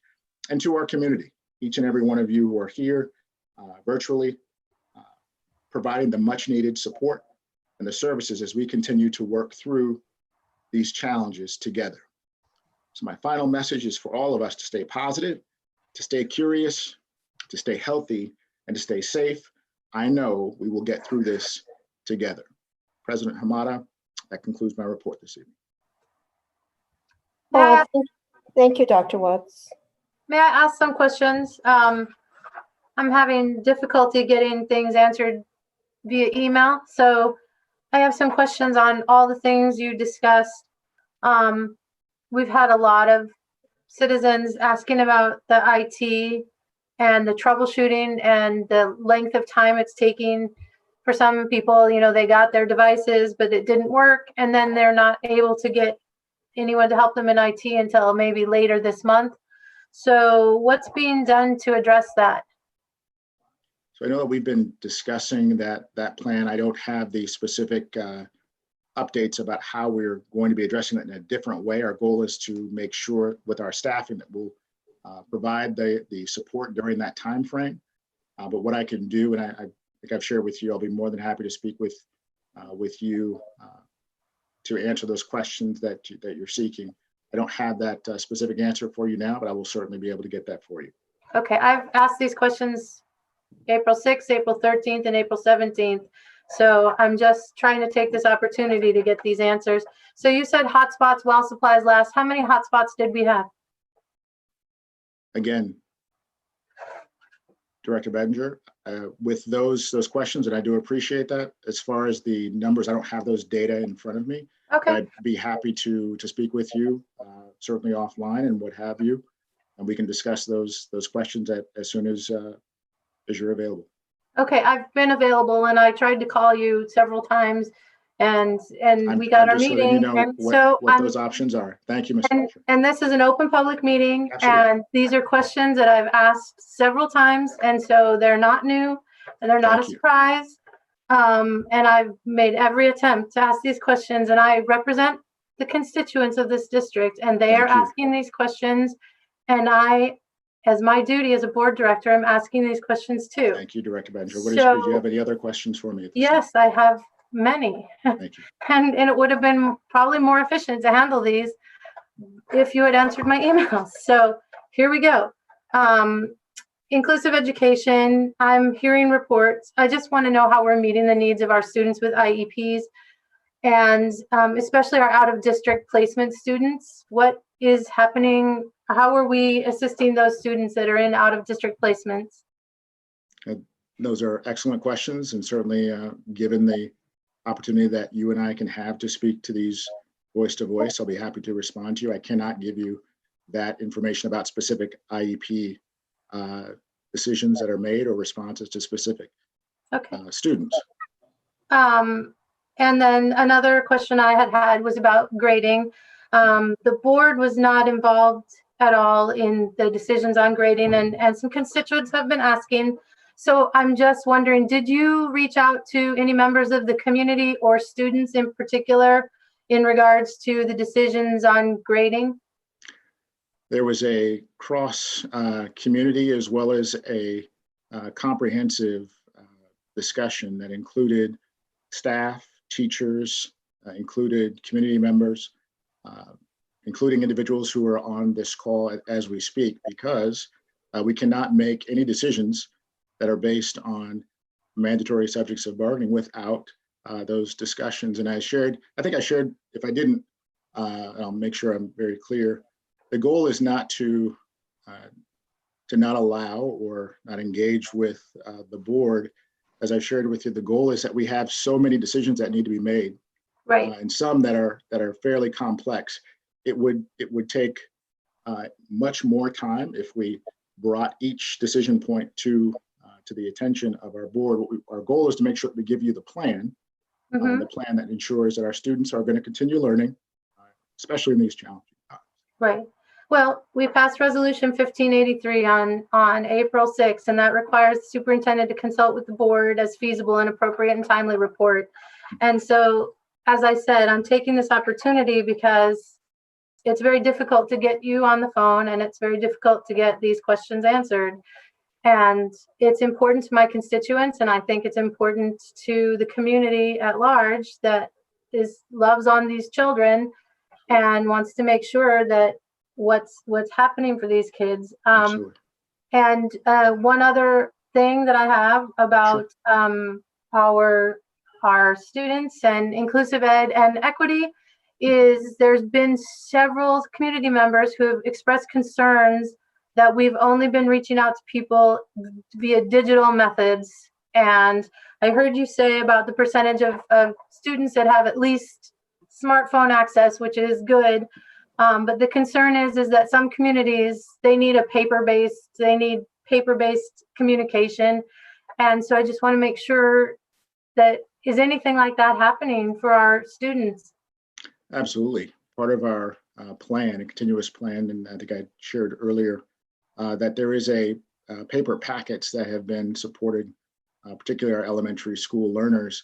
We did have some challenges with anytime we have a paper packet, we have to rely on our U.S. Postal Service, and we did have some return packets that we're working hard and smart to make sure we understand where and make sure that they are sent out again. We had a process that was in place thanks to our teaching and learning community, where we created a drive-through pickup space aligned with our digital device pickup and central admin, and we were able to provide several packets to families who either did not receive them for whatever reason, or they were mailed back to us. Okay. Then on to meal service.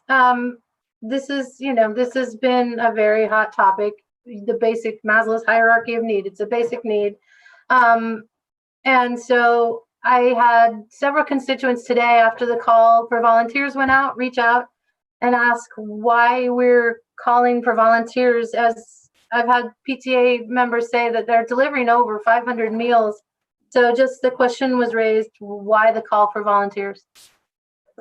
I think if you're speaking of it, I don't know which call you're speaking of, the one that I know today's. So I can only speak to there are several calls for volunteers that have taken place, and anytime that a call for volunteers, the simple answer, Director Bettinger, is that there's a need for additional support and also to provide. I think part of our challenge and our charge has been to involve, to the extent that we can, our community members. We have PTSA members who have been fervently open to providing their support and service. We've had leaders who are on this meeting and this call providing support and service to make sure that we fulfill our responsibility, which is to feed as many of our students as humanly possible. Okay. And then my next question was about, and I sent you this email on the 30th of April. I just wanted an update on the Schools Out Washington grant. We voted to revise that on December 11th, and after the clerk Nuber and hearing about the issues with grants, there was an April 10, 2020 deadline on that, and I wanted to make sure that we met all those deadlines so we could get our funding. I have actually a phone call with OSPI, and I'll be working with staff. I will be sure to get back with you. I don't have that specific information to your specific question, but regarding the schools grant, well, I will make sure that information is provided to you. Okay. Okay. And I think the other questions I had, you did cover in your report. So thank you very much. You're welcome. Thank you, Director Benninger. Dr. Watts, I had a question. Yes, Director Vengadasama. Yes, regarding the school days and instructional hours, the 180 days that we have to fully meet and comply with, that is supposed to come through the board. So I just wanted to make sure that by May 29th, I guess, so it would be our board meeting, it will come to the board. Yes, that plan is already in place regarding our waiver conversation, as well as our graduation plan, our actual continuous learning plan, which is to be approved. And I think President Hamada, you saw the survey that I sent on your behalf, and I know we cross-communicated, but that resolution is to be approved and voted upon, ideally accepted at the pleasure of the board by May 29th. And that would, just so you know, that we are planning to make sure that that item is on the May 27th board meeting agenda. Yeah, I just wanted to be clear that they're looking for the action plan and not just that resolution. So we'll have something to review. Yes, okay. That's correct. Thank you. Thank you. Vice President Daniel, did you have any questions or? No, I did not. Thank you.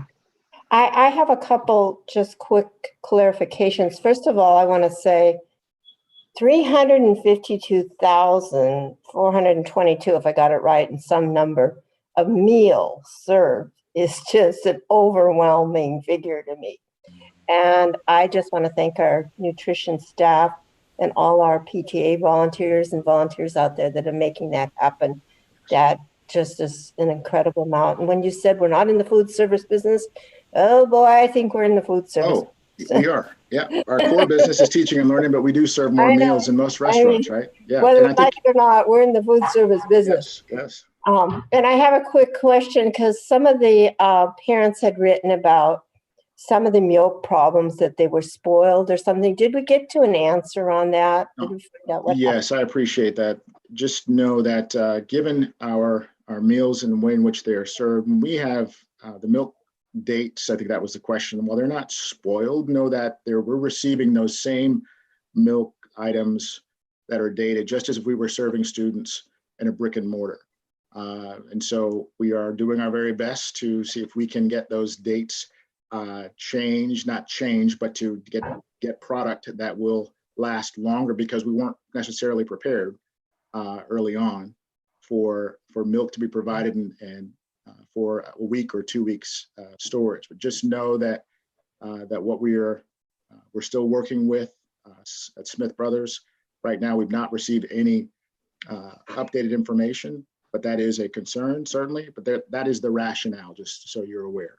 The milk is not spoiled, but the question was whether or not the date was permissible, and we're certainly working within the confines of the meal service guidelines. I mean, I can imagine, having the milk sit out there for a while and trying to pack all those, that it could be an issue. And I'm glad you're looking into that. I'm glad we are, and know that, and I can speak to what had this conversation with Dr. Harmon, that there is, and we adhere to the guidelines that anytime we have refrigerated items, they can stay out no longer than 3 hours. And that's, again, by federal guidelines. So we're making sure we're adhering to that and making sure that, again, that we get as much of our product, our meals, out to those who need it. And that's, again, why we're serving 353,000 meals. We'd like to serve even more. So, Dr. Watts, if I may, we actually Please. reached out to Smith Brothers Dairy directly Okay. to get an official You have an statement update. from them Thank about you. the milk. And what they actually forwarded us a website that explained the whole sell by, produced by, kind of drinked by conundrum. And they do not have an official statement, but we're pressing them to kind of make an official statement rather than just referring to a website. I have that email thread. And basically what's posted on the milk carton is not a drink by date. It is a sell by or distribute by date, which means you typically have 7 to 10 days after that date to consume that product. And so that's why on our boxes, we do put refrigerate. We identify those options. It's actually on their cartons. And we do use time as a control. That's one of the reasons why I'm so persistent about us distributing kind of within our 90-minute window now that we've extended, and really making sure that things are back refrigerated as they should be. So yes, but when we get an official statement from them, we will communicate that and post it. But I do have the thread of their response to us, and it was referral to a website that explained that about the difference between a drink by date, sell by date, and what is still consumable and good. Perfect. Thank you, Dr. Dr. Harmon, I really appreciate that, because I know I got 3 or 4 emails, and I thought perhaps that might be the issue, but I wasn't sure. I have another question regarding, I know we care deeply about our employees, just like we care about our students and our parents of students, but I was wondering if we had some clarification. Got kind of an email concern from one of our employees about personal protection and stuff when they were going back to work. Could you shed a little light on that, perhaps what we are doing in our maintenance department? Have you kind of looked at that a little bit? I think I sent that on to you. Yes, we've done more than kind of look at. I appreciate that. Yes, and so in my response, I assumed that was going to be a question that was coming up today. Dr. Harmon and I actually and team spoke to that, as well as Chief Vela. We have a plan, and I certainly would ask team if they wish to provide any additional details. But regarding personal protective equipment, we know that we are not alone in the amount and supply. Supply chains are opening up, and so we are seeing access to greater levels. And our plan now is to allocate resources to ensure that those who need it will have it. And that is our plan. Without additional details about exactly what and when, but as soon as that information becomes available, I'll keep you updated, certainly through either my report or through follow-up communication. Dr. Harmon or Chief Vela, do you have any information or updates you'd like to share? Yeah, just very quickly, President Hamada, specifically our director, Justin Dennison, has been working closely with our labor partners, specifically AFT in this case. We have already implemented earlier this week, Monday, double shifting in order to help support social distancing, in addition to providing and ordering masks for our staff. Thank you very much. Israel, if I could, it's Dave Buzzard. Just on the maintenance side, what we've also done and instituted is most of our maintenance workers have their own vans. So what we've done is now we have staggered times to come in. So instead of everybody coming in at the same time, we have staggered times about every 15 minutes for individuals to come in, be able to get their emails, their work orders, pick up their PP&E, grab into their vehicle, and then they're off running to take care of all their work orders. So we have instituted that as well. When we do have any close contact, they are to be masked up, gloved up, and goggled up if it takes more than 2 people to do any one task. That sounds like that's going to justify some of the issues that I was hearing from. So that's good to hear. The final question I have here, which is kind of important, is, and you kind of touched upon the hot spots and the 99% that had through their smartphones, at least got some type of connection to us. And I'm not sure you've got this yet. And I'm finding this in a lot of districts that they, especially larger ones, it's a real challenge. Do we have any handle on how many kids, how many students out there in some shape or form through email, phone, contact, or something that we have lost, that since we stopped the in-person school, that we haven't had any type of contact at all with, that they're just out there. You know, and I certainly hear the question. I know I may not have responded to the exact question that you're asking. We have our attendance data that we're still continuing to monitor. I know that Chief Ella, we've had this conversation. I know that Randy Heath has also been working with school counselors. Can you share some insights about where we are in connecting with students? Yes, we continue to work at this. As you know, we started our continuous learning plan last week. Part of that is working with our labor partners again on the question of attendance. Part of that attendance will help us better identify those students that, one, are having any difficulty with any of the technology.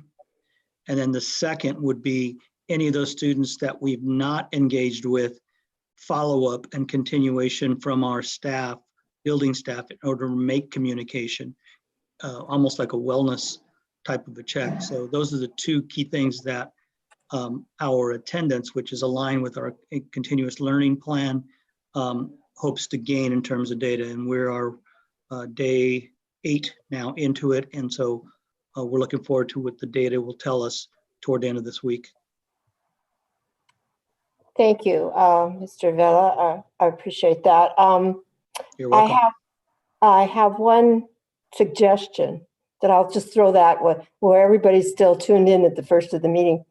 I was on another meeting, and of course, a lot of our constituents and community members are real excited about seeing something for our seniors. And this was a suggestion that I thought was really different that I haven't heard of, but they apparently had heard in another state that has a big racetrack that they did a graduations. They were planning a graduations, exercise on a racetrack with individuals being in cars and open aired and non-contact.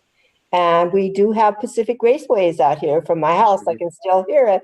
So I just thought I'd throw that out there, and that's going to be the end of my questions and comments on that. So, President Amado, we are considering all options, obviously with safety and health as our number one concern, but also a very close second is making sure this is a memorable event for our students and their families. So I'll certainly keep you updated. I do want to make sure that, Director Bettinger, there was a question I think you had regarding inclusive education students. I would ask that Danelle West, Danelle, if you would be prepared to respond. Director Bettinger, would you mind if you restating? I think you had a question regarding special education. Please. And just thinking of graduation too, just did you really say that only 10% of our seniors right now are ready to graduate? On track, I think. On track. Okay. Based on our metrics. So no, that does not mean they're not prepared to go to college or graduate. Right. We're talking just about our metrics. Right. Yes. Right. And then to add to the conversation about graduation, I know that it was brought up by a community member about just honoring the seniors when they pick up their cap and gown and things like that to consider. So, but can I offer this can I say this to you just as a safe space, and we don't have to tell everyone who's listening, but know that your idea is one that we're already considering. So just know that great minds think alike. That is something we're doing this for two reasons. Again, safety and security of our students. So how might we make sure we take advantage of the time when our students are coming to our schools, right? And minimizing the foot traffic and maximizing the pomp and circumstance. Right. Yeah, because we want to honor our seniors. They've worked hard. Absolutely. It's important. And I'm going to watch those videos too. So Great. yes, I'm just in inclusive education. I have a big concern about our students that are in out of district placements and how that's being monitored. Danelle, if you would. Yes, absolutely. Good evening, President Hamada, Board of Directors, Dr. Watts. Your question regarding out-of-district placements, on the onset of closure back in, I think, mid-March, one of the things that we did is reach out and connect with each of our out-of-district placement partners and worked with them to identify their plans for continuous learning and to map out specifically what types of supports they would be able to provide for students. So we did that in mid-March, and we also communicated with our out-of-district placement partners what Kent's plan was for closure and what sort of safety protocols and guidelines that we had mapped out so that they would be familiar with the expectations for Kent School District, even though our students were placed at their school sites during this time. We continue to reach out and monitor those supports. A part of OSPI's guidelines for students with IEPs is each student now has to have their own individualized plan. That's also called a continuous learning plan that really maps out the specific services that students will provide between now and when school actually closes. So, as you know, students with IEPs have very specific needs that are documented and supports that need to be provided, and that's continuing during this process. If parents have concerns, they should have recently or be in the process of receiving a letter from our inclusive education team that really outlines what will be included in this continuous learning plan for their students and maps out the specific services that their child will receive during this time.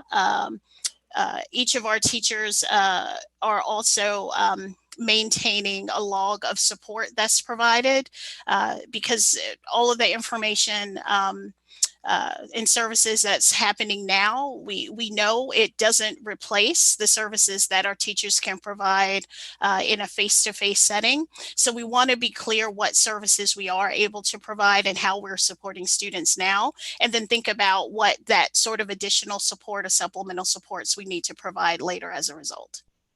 Okay. Thank you. Thank you, Janelle. Thank you very much, Thank you, Ms. team. West. Yes, absolutely, all of you. Any further discussion? Can we move on to 3.01, legislative update? Director Van de Gosselin. Yes, I will start. Actually, we were talking about meals, so I did want to bring up, as you know, we had our fully funding House Bill 2610. That was our 2018 bill for the hunger bill, as we called it, that we had put together for WASDA. And those legislative proposals are due by May 20th. And so we had put that together, and I had gone back to the other board members of other districts. And one of the things that, a couple of things have come up since the last few months, of course. The SNAP has been increased by about 40%, the SNAP benefits. And then we also have Governor Inslee signed a House Bill 2660, which is supposed to increase the availability of schools, I think, by providing school meals at no cost if you're at a 62.5%, I think, free and reduced meal percentage. So given all of those changes that have happened since we put together and approved our proposal, I've asked if Dr. Harmon, Dr. Watts can kind of do an analysis, let us know about the resources that would be needed to meet that hunger bill, Bill of Rights. So I think it would be good if we can get that before the 20th so that I can get other school board directors to get on board. So I've sent that. And Then I did have a chance to listen to a number of things that was the phone call conferences were held, I think, last week. And so just kind of briefly want to give some overview of what I learned. A lot of things that our district is working on is nothing new or unique to Kent. Much of it is very, very similar to what other districts are facing. And so there is an OSBI work group that's been formed to sort of talk about looking at strategies about the options of reopening schools in the fall. So they're looking at around September, I believe, September, October. And there's a group of WASDA members, principals, ESD, superintendents, parents, all involved in this work group. So there's more to come from this group. But one of the impetus, I guess, was that there are some lawsuits around our state, Lewis County in particular, wanting to open schools in May.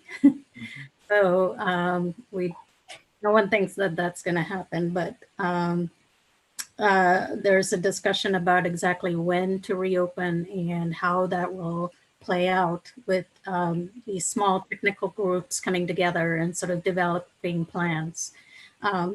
Then they talked about the CARES Act money. That's a one-time funding that's coming to each district, and legislators may want to piggyback on that to balance the budget. So we can't fully expect that and spend the whole money, and we don't know what's exactly is going to happen with those funding, that particular piece of funding.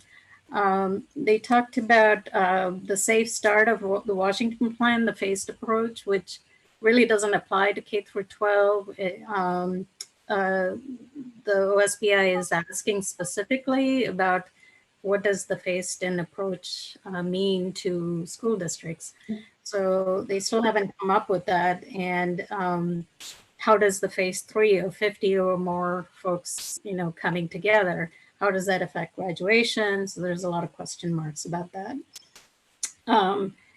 Let's see, they did talk about the graduation, and one of the things that they mentioned is that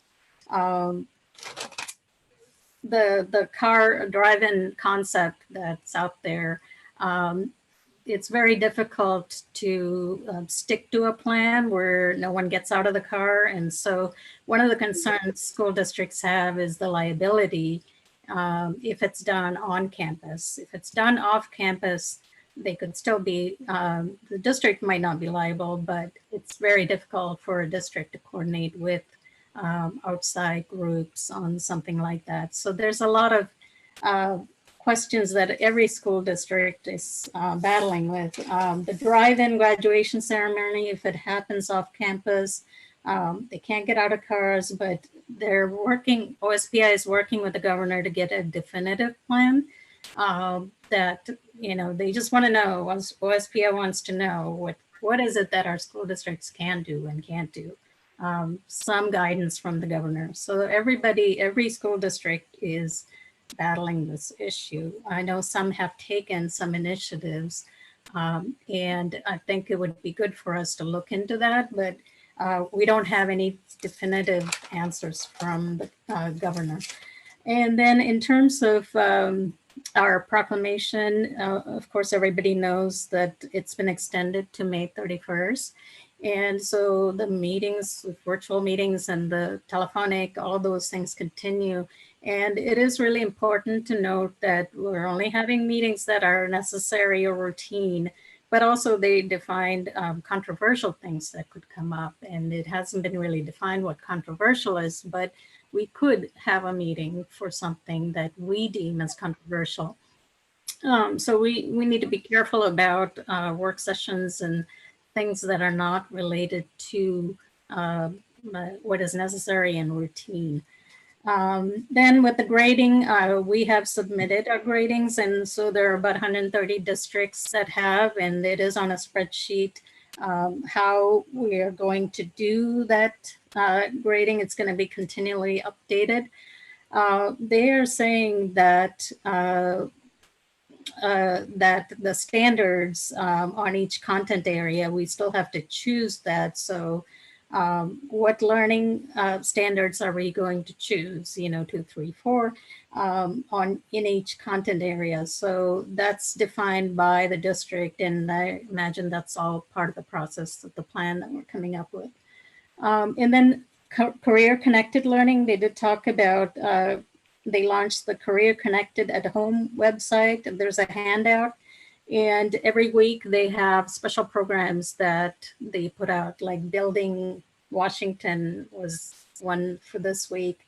Next week, it'll be a boss sort of seminar where they talk about entrepreneurialism, and following that would be leading your community, talking about nonprofits, governments, etc.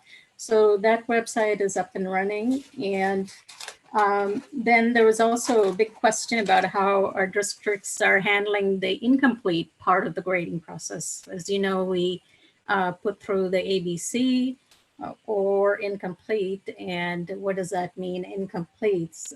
So districts have to figure out if we're not giving an F or not awarding credits, how do we address that? Are we going to be doing summer school? Nobody really had any ideas, but WASDA is looking to see how districts are handling credit recovery in particular. So finally, the one of the consensus there for everybody is that there's going to be loss, not only summer learning loss, but also fall learning loss. So it's a huge concern for all districts, how do we keep up? Not just the summer slide, but what happens in the fall. So just to let everybody know, I know everyone's been working really hard in our district, and I'm sure you know that you're not alone in all of these challenges. So thank you for all that you're doing for our district. Thank you, Director Venkatasalam. Thank you very much for that report. Lots of stuff there. I'm really excited to hear about a 40% increase in SNAP and the 2660 House bill. That could help a lot of people because their income level is going to change dramatically. I'm seeing that already. I think there was 20 million reported in April of new filed unemployment. That's just mind-boggling across the United States. All right, we're up to... Sorry, President Hamada, one more thing. It just reminded me, some of the community members, particularly Kent Community Foundation, and you're probably aware of this, but they've been sort of concerned that during the summer, what is our plan? And I know you're working on it. I just want the community to know you're working on it, because then they have to raise their volunteerism and expectations as well, depending on what the district is going to do. If we're going to maintain the current services, or are we going to lessen that or increase that? But I'm sure you're on top of it, but I just wanted the community to know the district is working on that plan. Absolutely. We do have a plan. Thank you, Director Venkatasalam. We'll make sure that's widely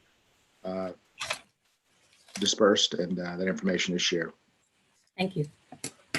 And that I've been asked that same question by that group of people. I said, I honestly don't know if it's going to be the same as last year or what. So glad to hear you're on top of that, Dr. Watts. I believe we're on to 4.0 recognition. And has Director Bowen joined us? She was going to be about an hour late. I don't see her on there tonight yet. Happy to read that if you would do that, okay. Director Venkatasalam, and I'd really appreciate that. Thank you. Teacher Appreciation Week. Yes. Whereas the role of the classroom teacher cannot be overemphasized, for they are the single most influential factor in a child's education experience. And whereas our teachers are at their best when they hold students to high expectations, challenge them to think critically, push them to excel in the face of any obstacle, and guide their development towards becoming contributing citizens.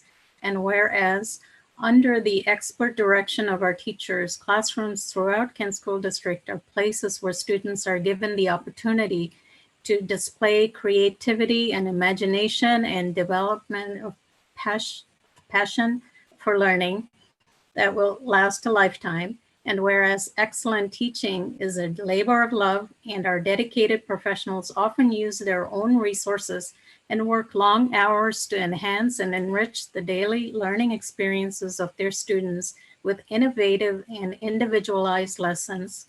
And whereas educators shape the future of our community and nation as they work each day to prepare our students to compete globally.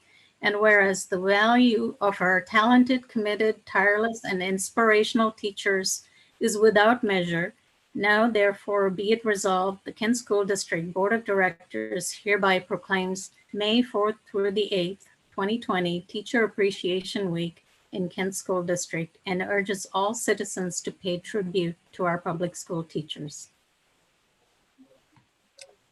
Thank you very much. That's something that's very dear to my heart because I have a teacher in my family. So, and I know that I do know the difference that these teachers and educators are making in our lives. I can find no other profession that's, to me, is more valuable than going into education. So, yeah. I think now more than ever, we're appreciating our teachers. Yeah, a bunch of parents are probably appreciating them. We're on to 4.02, the proclamation on National School Nurse Day. And Director Bettinger, would you please read that proclamation? Absolutely.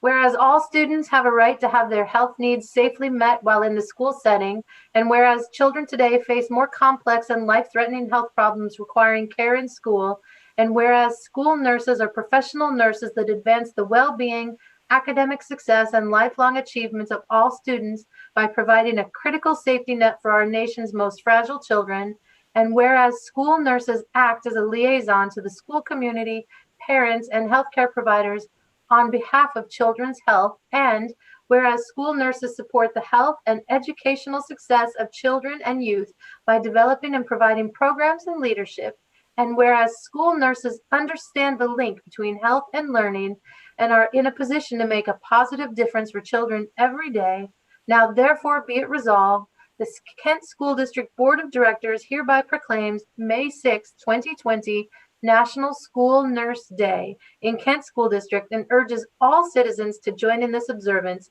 Signed this 13th day of May, 2020. Thank you very much, Director Bettinger. And again, another profession that we're sure seeing right now, right, is incredible with what they're doing out there and what they're having to go through is incredible, not only in our schools, but everywhere. But especially our kids in our schools need good medical care, and they're getting it. We're on to recognition 4.03, Proclamation Asian Pacific American Heritage Month. And I'm going to turn to Vice President Daniels to read that one. Absolutely.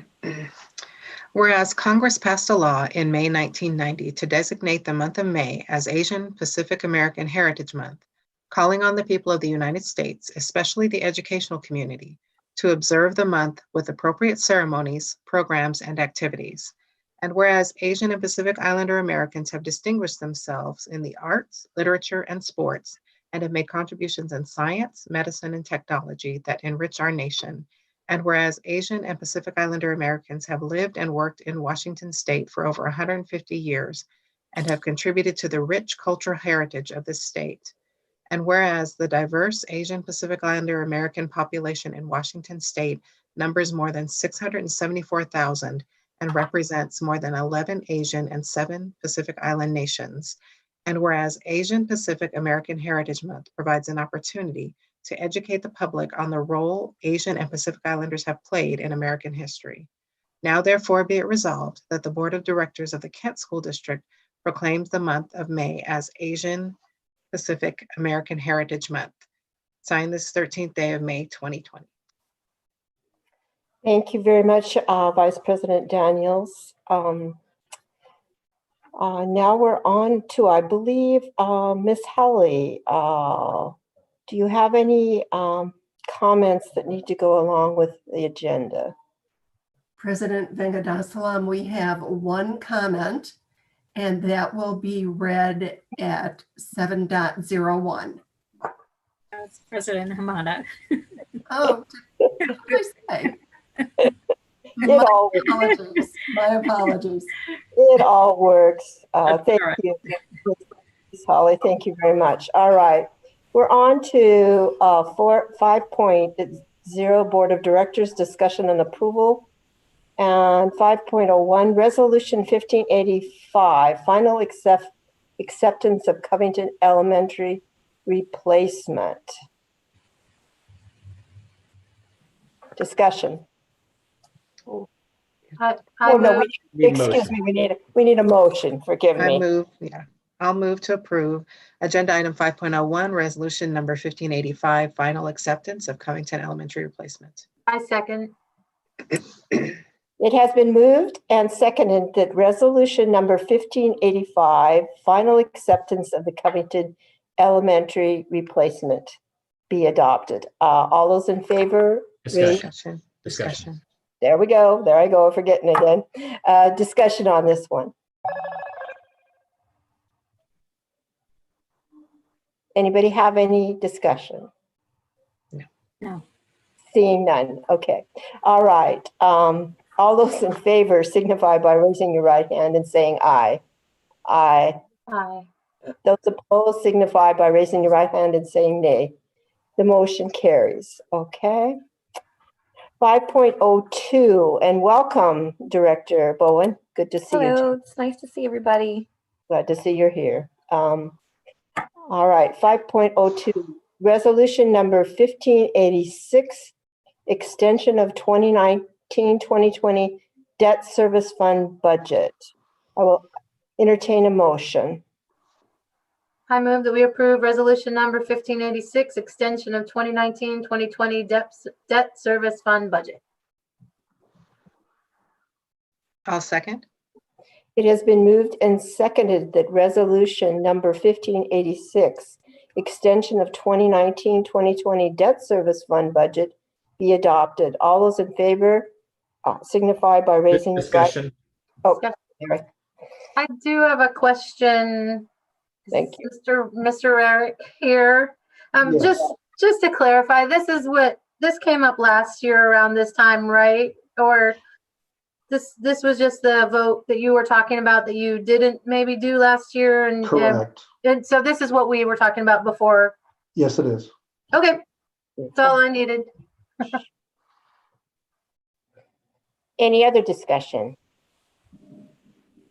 Seeing none, it has been, all those in favor of resolution number 1586, extension of 2019-2020 debt service fund budget, signify by raising your right hand and saying aye. Aye. Aye. Those opposed signify by raising your right hand and saying nay. The motion carries. All right. So we're on to 5.03, and that's resolution number 1587, authority to transfer and withdraw district funds. I will entertain a motion. I move that we approve agenda item 5.03, resolution number 1587, authority to transfer and withdraw district funds. A second. It has been moved and seconded that we adopt 5.03, resolution number 1587, authority to transfer and withdraw district funds. Discussion.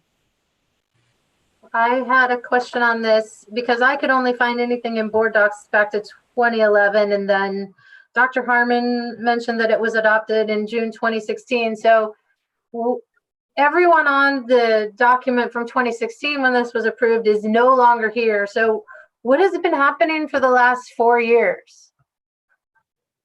Director Bettinger, this is Ben Rarick. Thank you, Ben. Actually, if I can offer a correction there, that Julie Thuringer is still our assistant accounting manager. Oh, okay. And so, the way these work is that basically, once you get down to only having one or two people on this list, it's obviously time to So there's no necessarily requirement to redo it every year, but we were down to the point where Julie was really the only authorized person left. Okay. So it's our pleasure to bring this to the board and bring a whole new roster of individuals. Any other discussion? Seeing none, all those in favor of 5.03 resolution number 1587, authority to transfer and withdraw district funds, signify by raising your right hand and saying aye. Aye. Aye. Those opposed signify by raising your right hand and saying nay. The motion carries. We're on to 5.04, new academy building bid acceptance and award. I will entertain a motion. I'll move that we approve agenda item 5.04, new academy building bid acceptance and award of contract. I second. Okay, it has been moved and seconded on 5.04, new academy building bid acceptance and award of contract. Discussion. My only concern is that this is, you know, we're in a new time of COVID, and I understand that there's different buckets of money for everything, but I guess I would like to understand the implications of this, particularly when I hear, you know, Director Vengadaslam talking about potentially not even starting school in the fall. This might be a great time to start a new building project, but this also might be a time where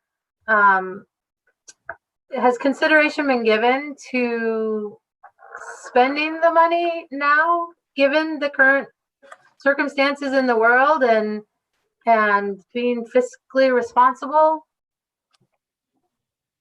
Good afternoon, President Hamada, members of the board, Dr. Watts, Ms. Halley.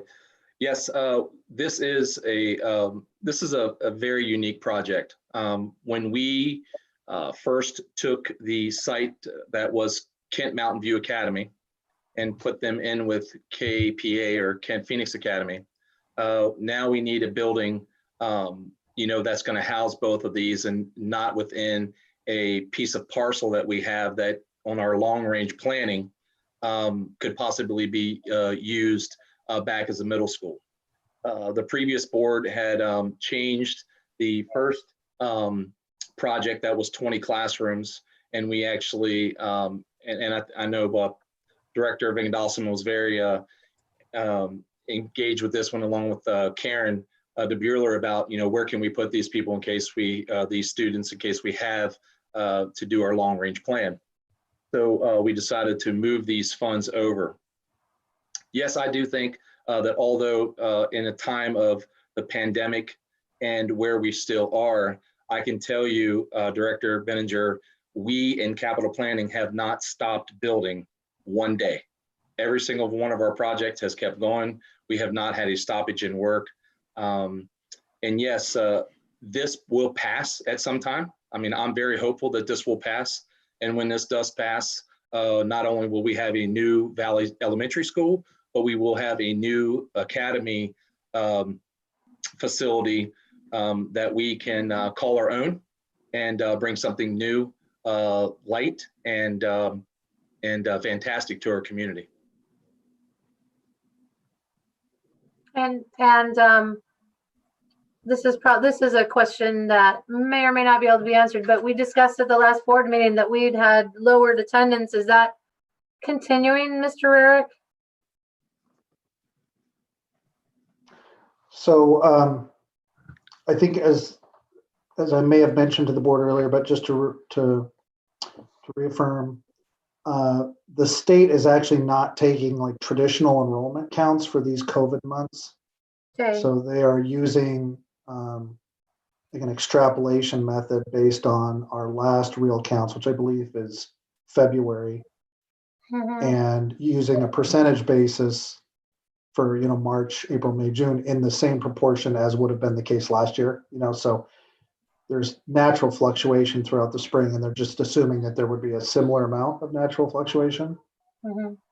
So we can't necessarily use the same traditional methods to tell you about enrollment. So I'm not prepared to say that there's either a large increase or decrease. We've heard anecdotally from a few families that have gone to WAVA, but that's about it. Okay. And I think I have one final question. When this was first proposed, was there community involvement? Were there community sessions or town halls or anything to get feedback? I do not believe that we had that, because this project was for adding a individual or one classroom to 20 different areas that we may have wanted to do. That was also the committee who approved that was in 2012. So when 2016 came and the bond was approved, I can tell you, there are several projects on the 2016 bond that we're actually even having trouble of detailing what those items will be right now, and even if they're valid going forward, because things have changed in the last 8 years in our district. Right. Thank you. You're welcome. I had a quick question about this because I got an email about this, and so it drew some attention to me. And I just want a little more clarification on that. The contractor, I guess it's Comer GC Incorporated. Yes, Comer. Coomer, excuse me. Okay. It looks like they were newly formed in February of 2020, and I have no idea if the email that I received had a lot of background check and merit to it, but I'm asking you, who I'm hoping, and I think very true, that you're looking out for our district. And I have no idea who this other person that wrote me has a lot of questions about this company, but could you kind of help me to feel a little more at ease in voting in favor of giving them this contract? Absolutely. President Hamada, I can tell you that they are correct. The email that you got is correct. This is a newly formed company, just formed in February of 2020. I have never worked with Tim or Luke Comer. Tim is the father, Luke is the son. They also have another brother, Ryan, who works at a very well-known company that all of them worked at called Cornerstone Contracting. And they're probably one of the number 5 within the top 5 school builders in our region. They have been for quite some time. Tim was in business with another partner, and they had a company called Edifice, and they dissolved about a year or so ago. Yeah. Tim has a passion for building schools, and his son has a passion for building schools. So both of them decided to come out of retirement, and Luke to take a plunge into a business venture with his dad. We've spoken with both of them. We've had 4 or 5 Zoom meetings with them. I've had multiple conversations. I can tell you that going through and talking with people that have worked for them individually, I think we have 2 of the best people that have been around school buildings and bringing them from the ground up and turning over a great project. In our, and I'll go one step further, in our documentation, we need to make sure that our superintendents, our project managers, and our project engineers, they can vary with systematic ages. So they can be either in the business 2 to 5 years or 1 to 8 years, because they're just pushing paper and doing things. The superintendent is the most important part of any construction project. They drive the job, they manage the job, and they make sure that things are happening on a timely manner. I asked Tim who was going to be the super, and he's going to be the super. So I feel very comfortable with this company. Our architects feel very comfortable with this company. Even though they're a new company, their experience outweighs everything. As a matter of fact, I believe I even put in all of their resumes. I uploaded, I believe, and dropped it in. You should have a copy of that. If you don't, I'd be more than glad to give that to you. If we need a recommendation from our architect who builds schools and that's all they do, we can get that for you as well. But I got pretty good spidey senses, President Hamada, and I feel good about this company. Plus, it's their first school. They do not want to make a mistake. They will not be in the school business building if they do. Okay, thank you very much, Mr. Booth. You're welcome. Any other discussion? Seeing none, we have on the table 5.04, the new academy building bid acceptance and award of contract. All those in favor signify by raising your right hand and saying aye. Aye. All those opposed signify by raising your right hand and saying nay. Nay. Okay, the motion carries. We're on to 5.05, French Field Lighting Upgrade Bid Acceptance Award of Contract. I will entertain a motion. I make a motion to approve 5.05 French Field Lighting Upgrade Bid Acceptance and Award of Contract. I I'll second. second. Oh, bye. I keep interrupting people. No, you're fine. All right, discussion. I feel like we just keep doing things to French Field. So is there an overarching project? I'm sorry. I feel like we keep doing things to French Field. I keep seeing French Field on the agenda. So I'm just trying to get a firm grasp on all. Is there a big major project we're doing on French Field, or is it just repeated little projects? So we have a few major projects actually, Director Benninger. We have the lighting. We have a renovation at the ticket booths. We have a gate renovation. We have a bathroom renovation. So the lighting is the major one, but we do have multiple projects on the levy that we are doing at French Field. And let me clarify, this is coming from the levy funds that were just approved by the voters? In 2018, yes. 2018 levy funds. Yeah, the 2018 levy, and this was a project that was started in 2019. Okay. And just for the record, French Field has a long history with us, and things are going to have to be upgraded. Is that not correct, Mr. Bussard? That is correct. French Field is, from what I understand, I've been in the district 36, 39 months, and I believe that's probably one of our premier places for getting together with athletics. I know Brian Smith is on the call as well too. But we host a variety of items at that complex. It's an icon in the Kent area and for the Kent School District. I do want to say that this lighting project is going to be fantastic because if you've ever been out to Puyallup at Sparks Field, it's basically the same system. We're going to have scenes where flashing lights and be able to pinpoint when somebody, sings the national anthem. It's explosive of what we can do with this project. So, and it's LED. It's going to cost us. It's a very efficient bulb that we're using, so we're going to save money and time. Thank you very much, Mr. Buzzard. You're very welcome. Any other discussion? Seeing none. All those in favor of 5.05 French Field Lighting Upgrade Bid Acceptance and Award of Contract signify by raising your right hand, saying aye. Aye. Aye. Those opposed signify by raising your right hand and saying nay. The motion carries.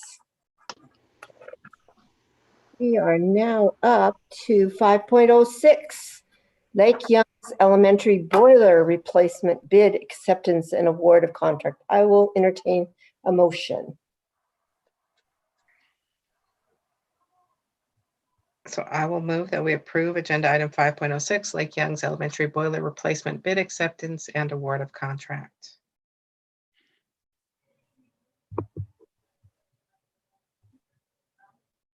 I second.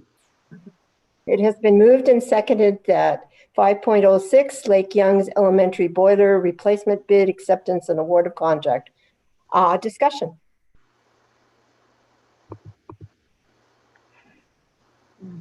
No discussion?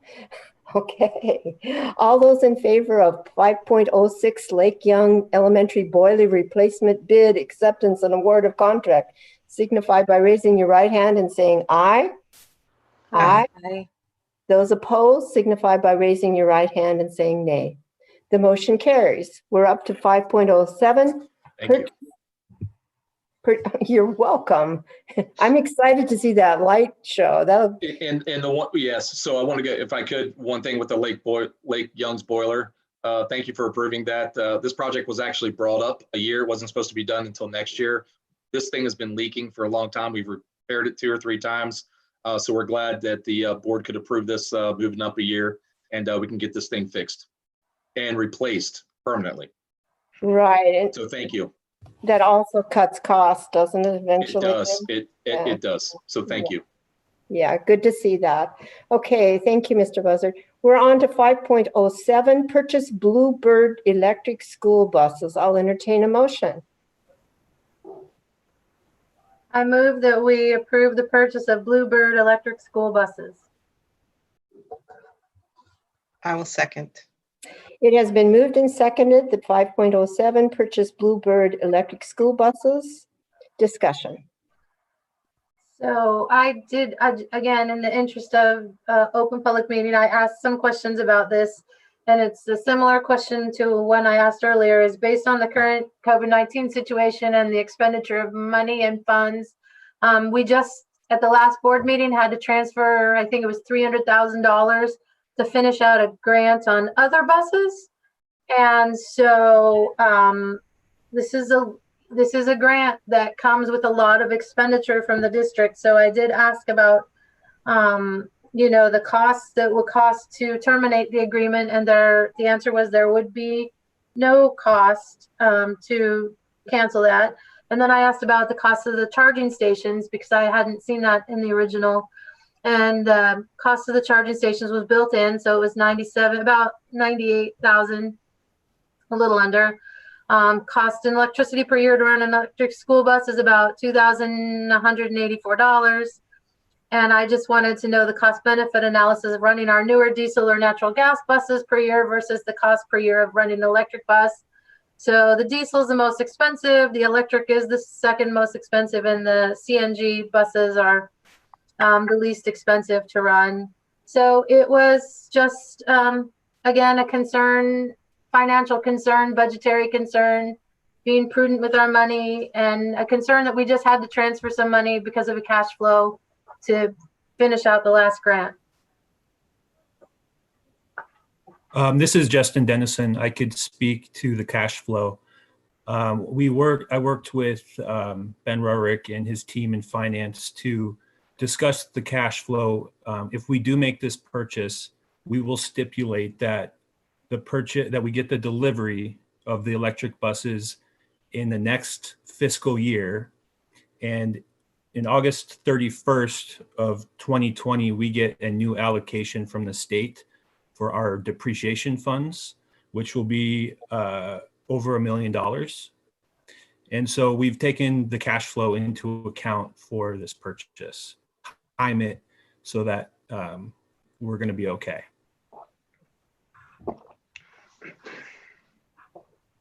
Any other discussion? Seeing none. All those in favor of 5.07 purchase Bluebird electric school buses signify by raising your right hand and saying aye. Aye. Those opposed signify by raising your right hand and saying nay. Nay. The motion carries. All right. I don't have a 5.08 on Karen's agenda. Is there a 5.08? It was removed. Okay, thank you. Okay, just want to make sure I didn't miss something there. So we're on to 6.0 consent agenda. Ms. Howley, will you inform the board if there's any audience comments on this? President Hamada, we have one audience comment, and that is for agenda item 7.01. Oh, so that's added to this, right?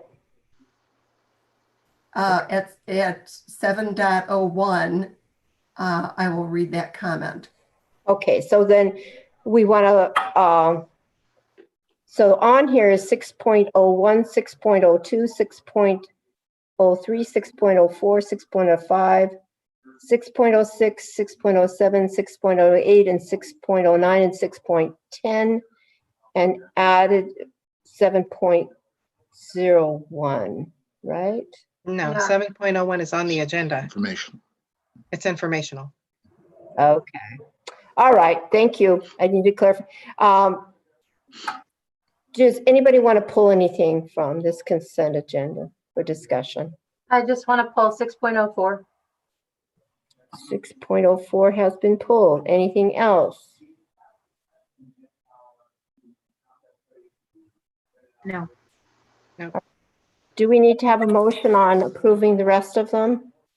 Yes, you can go ahead and take a motion now. You don't need discussion items, but you can take a motion on all the items minus 6.04. No discussion needed. Okay. All those in, I'll move to approve the consent agenda, all items minus agenda item 6.04. I second. Thank you very much. All those in favor of approving the consent agenda minus the 6.04, please signify by raising your right hand and saying aye. Aye. Those opposed, signify by raising your right hand and saying nay. The motion carries. All right, now we're on to 6.04. Discussion, or do we have to have a motion before we discussion? On 6. Yeah, you can have a motion now and then take discussion. That's fine. All right, I will entertain a motion on 6.04. I move that we approve the second reading and approval policy 1630, evaluation of the superintendent. I'll second. Okay, discussion. And I just pulled this to confirm, because I had a question on this because we had a lot of discussion at our meeting, and just to confirm with Dr. Harmon that I did see that you dropped in a new final copy with a date. So that's what we're voting on, is the new final copy, correct?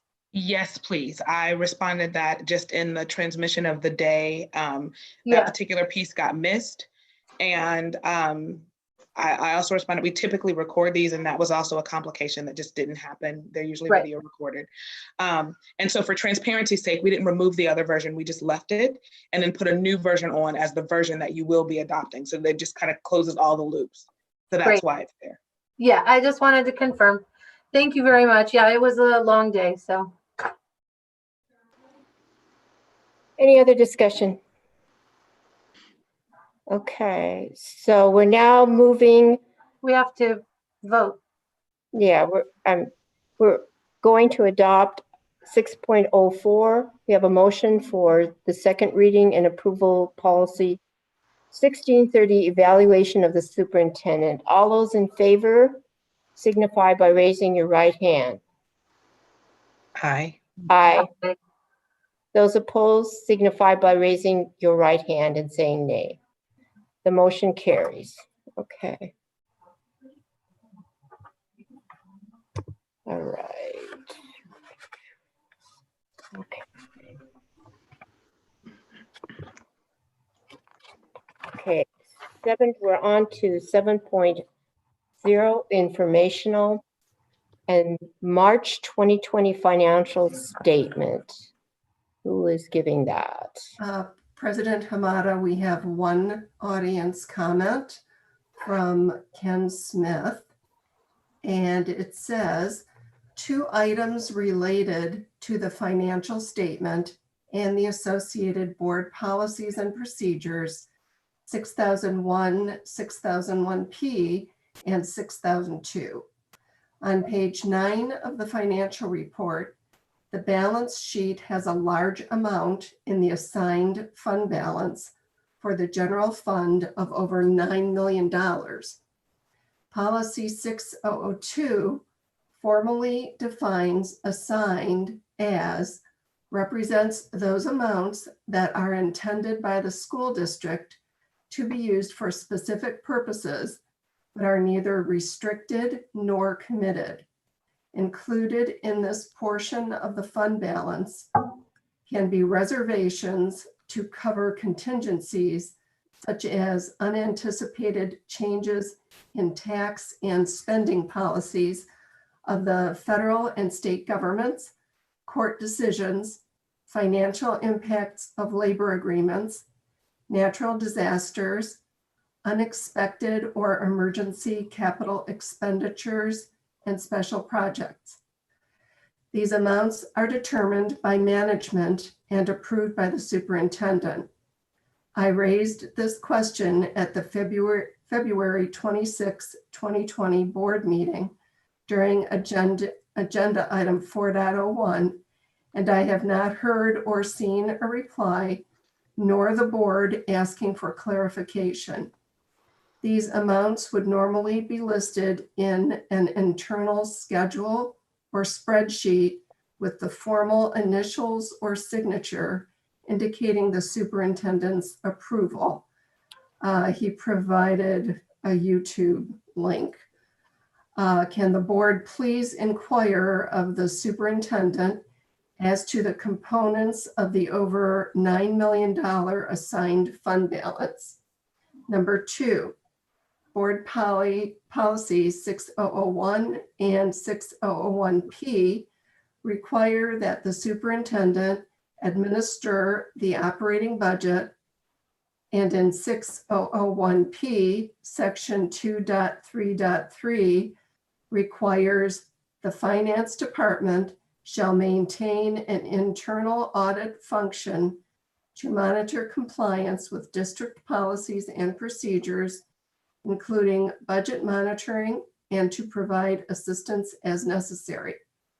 The board and superintendent were notified of their failure to implement section 2.3.3 during public comment on December 11th, 2019, per the YouTube video recording, and a link is given. Please consider this notice of failure on 6001P to be properly presented regarding the board's and superintendent's failure to act to implement section 2.3.3 of 6001P, as those terms are used in RCW 28A.645.010, and he provided a link. Can the board please inquire of the superintendent as to the timeline for achieving compliance with section 2.3.3 of policy 6001P? And I will provide the board with a copy of this. Thank you, Ms. Holly.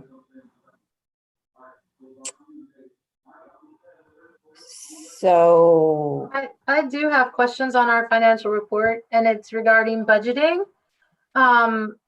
We had our budget meeting on February 5th, and we had a budget calendar, and we talked about having the input from the community, and a thought exchange was sent out, but I haven't seen the results from that. And I checked, because I just checked the website too before the meeting, and I didn't see those results. And so I am becoming gravely concerned about the money in the district, and I'm becoming gravely concerned about what I'm seeing other districts doing and in regards to money, because we are in the business of educating children and we need money to do so.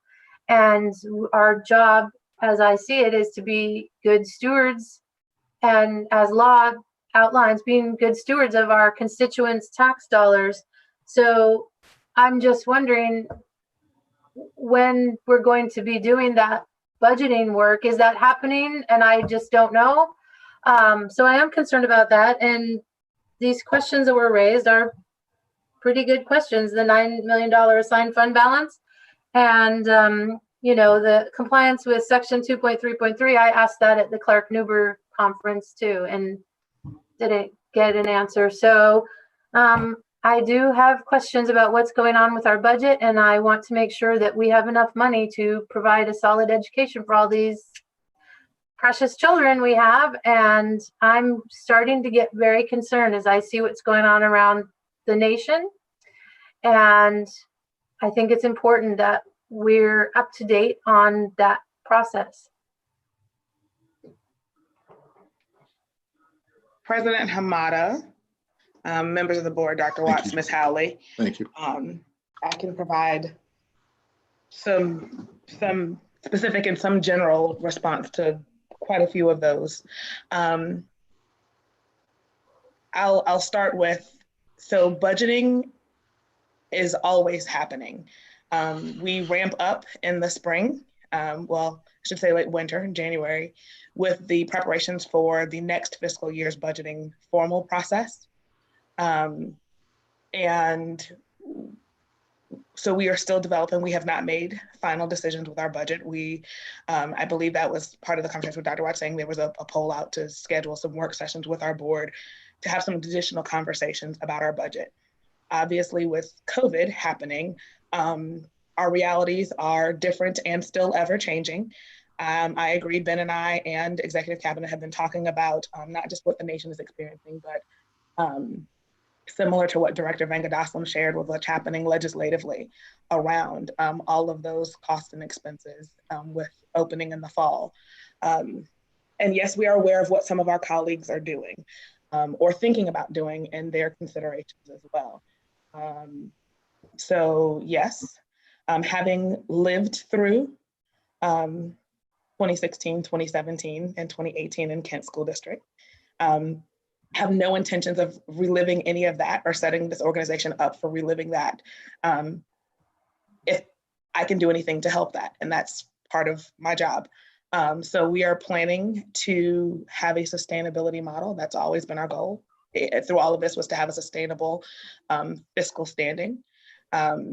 So you will hear more from us as to all of that and how it relates and how we connect our plans for FY21 prior to COVID, some new COVID realities that impact what our model will be after this is over and what our school district looks like in terms of opening, and leaving some space for those unknowns to be filled, because some of these decisions we'll have to make regarding budget adoption will happen before we know everything.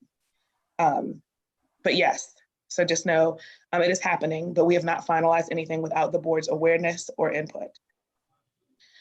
Related to the audit position in the district, I believe we've had conversations about this before. We've had an auditor position, but it's never really lived out the function as described there. So we've talked about bringing that back on and having it live its true function. The audit function that existed before was handling just a small portion of, I think, what most would consider the full audit function as described. So yes, that was one of those recommendations, and that is one that you will see moving forward. I apologize, it was a pretty lengthy question and comment section, but I think I addressed a bit of that. And the assigned fund? So I won't pretend right now that I can list everything that's there, but we can definitely get that back to you. Thank you. Thank you, Dr. Hammond. Was there any other discussion?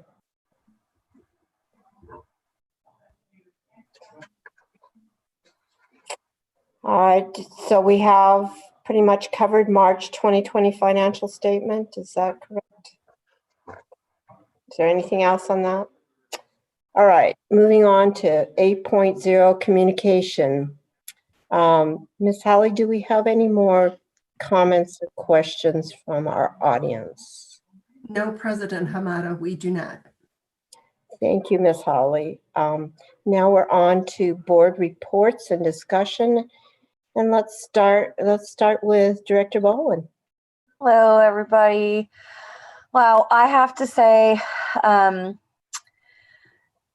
really have to applaud the district for all the hard work that's been put into the meals, getting the kids with the teachers.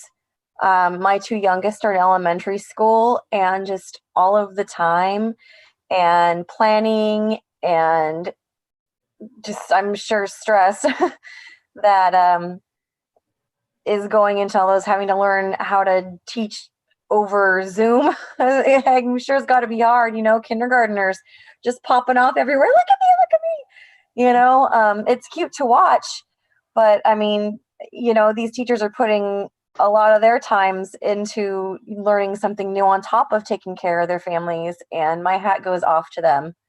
I mean, I'm just home with my kids right now and trying to do the school stuff with them, and I can't imagine doing all of that extra on top of doing what I'm already doing. They are amazing. And I just wanted to tell them thank you so much for what they're doing. And the school breakfast and lunches, I know that they are helping a lot of people in the community.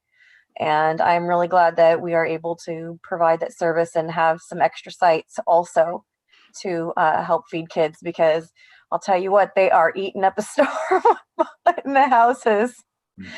If they can't go out and do stuff, what can I eat? And so I know that that really does help take a load off of families' budgets. So thank you. Thank you. Thank you very much, Director Bowen. It's always good to have a perspective of age along with a lot of other equity, and you have younger children, so it's good to hear your side on that from your own perspective. Director Van de Gosselen, would you like to have some words? Yes, I just want to, well, I'll start with what Director Rarick had talked about regarding the audit. I just want to say, there was a word mentioned about defensiveness, and frankly, I feel, and I've stated this before during our audit, much of what was in that report we knew would take place. There were certain things that we didn't know for specific issues that are of importance that we have to address. But this was a performance audit. It wasn't a financial audit. And so the important part was that we make sure that our district is running in the best way possible. And I know the staff and the board at the time when we decided to go out for an audit, all of us had discussions about the importance of coming together and understanding efficiencies as well as effectiveness in the district, and how best to achieve that. So I just want to say to Mr. Rarick and everyone in finance and accounting, I'm going through that in my personal work. We have to be really, the most important thing is to find out how can we become better as an organization. I believe that in the two businesses I've run, the nonprofit and the for-profit, it's critical that we understand how do we do this better. And so I think this is the main reason we're coming to this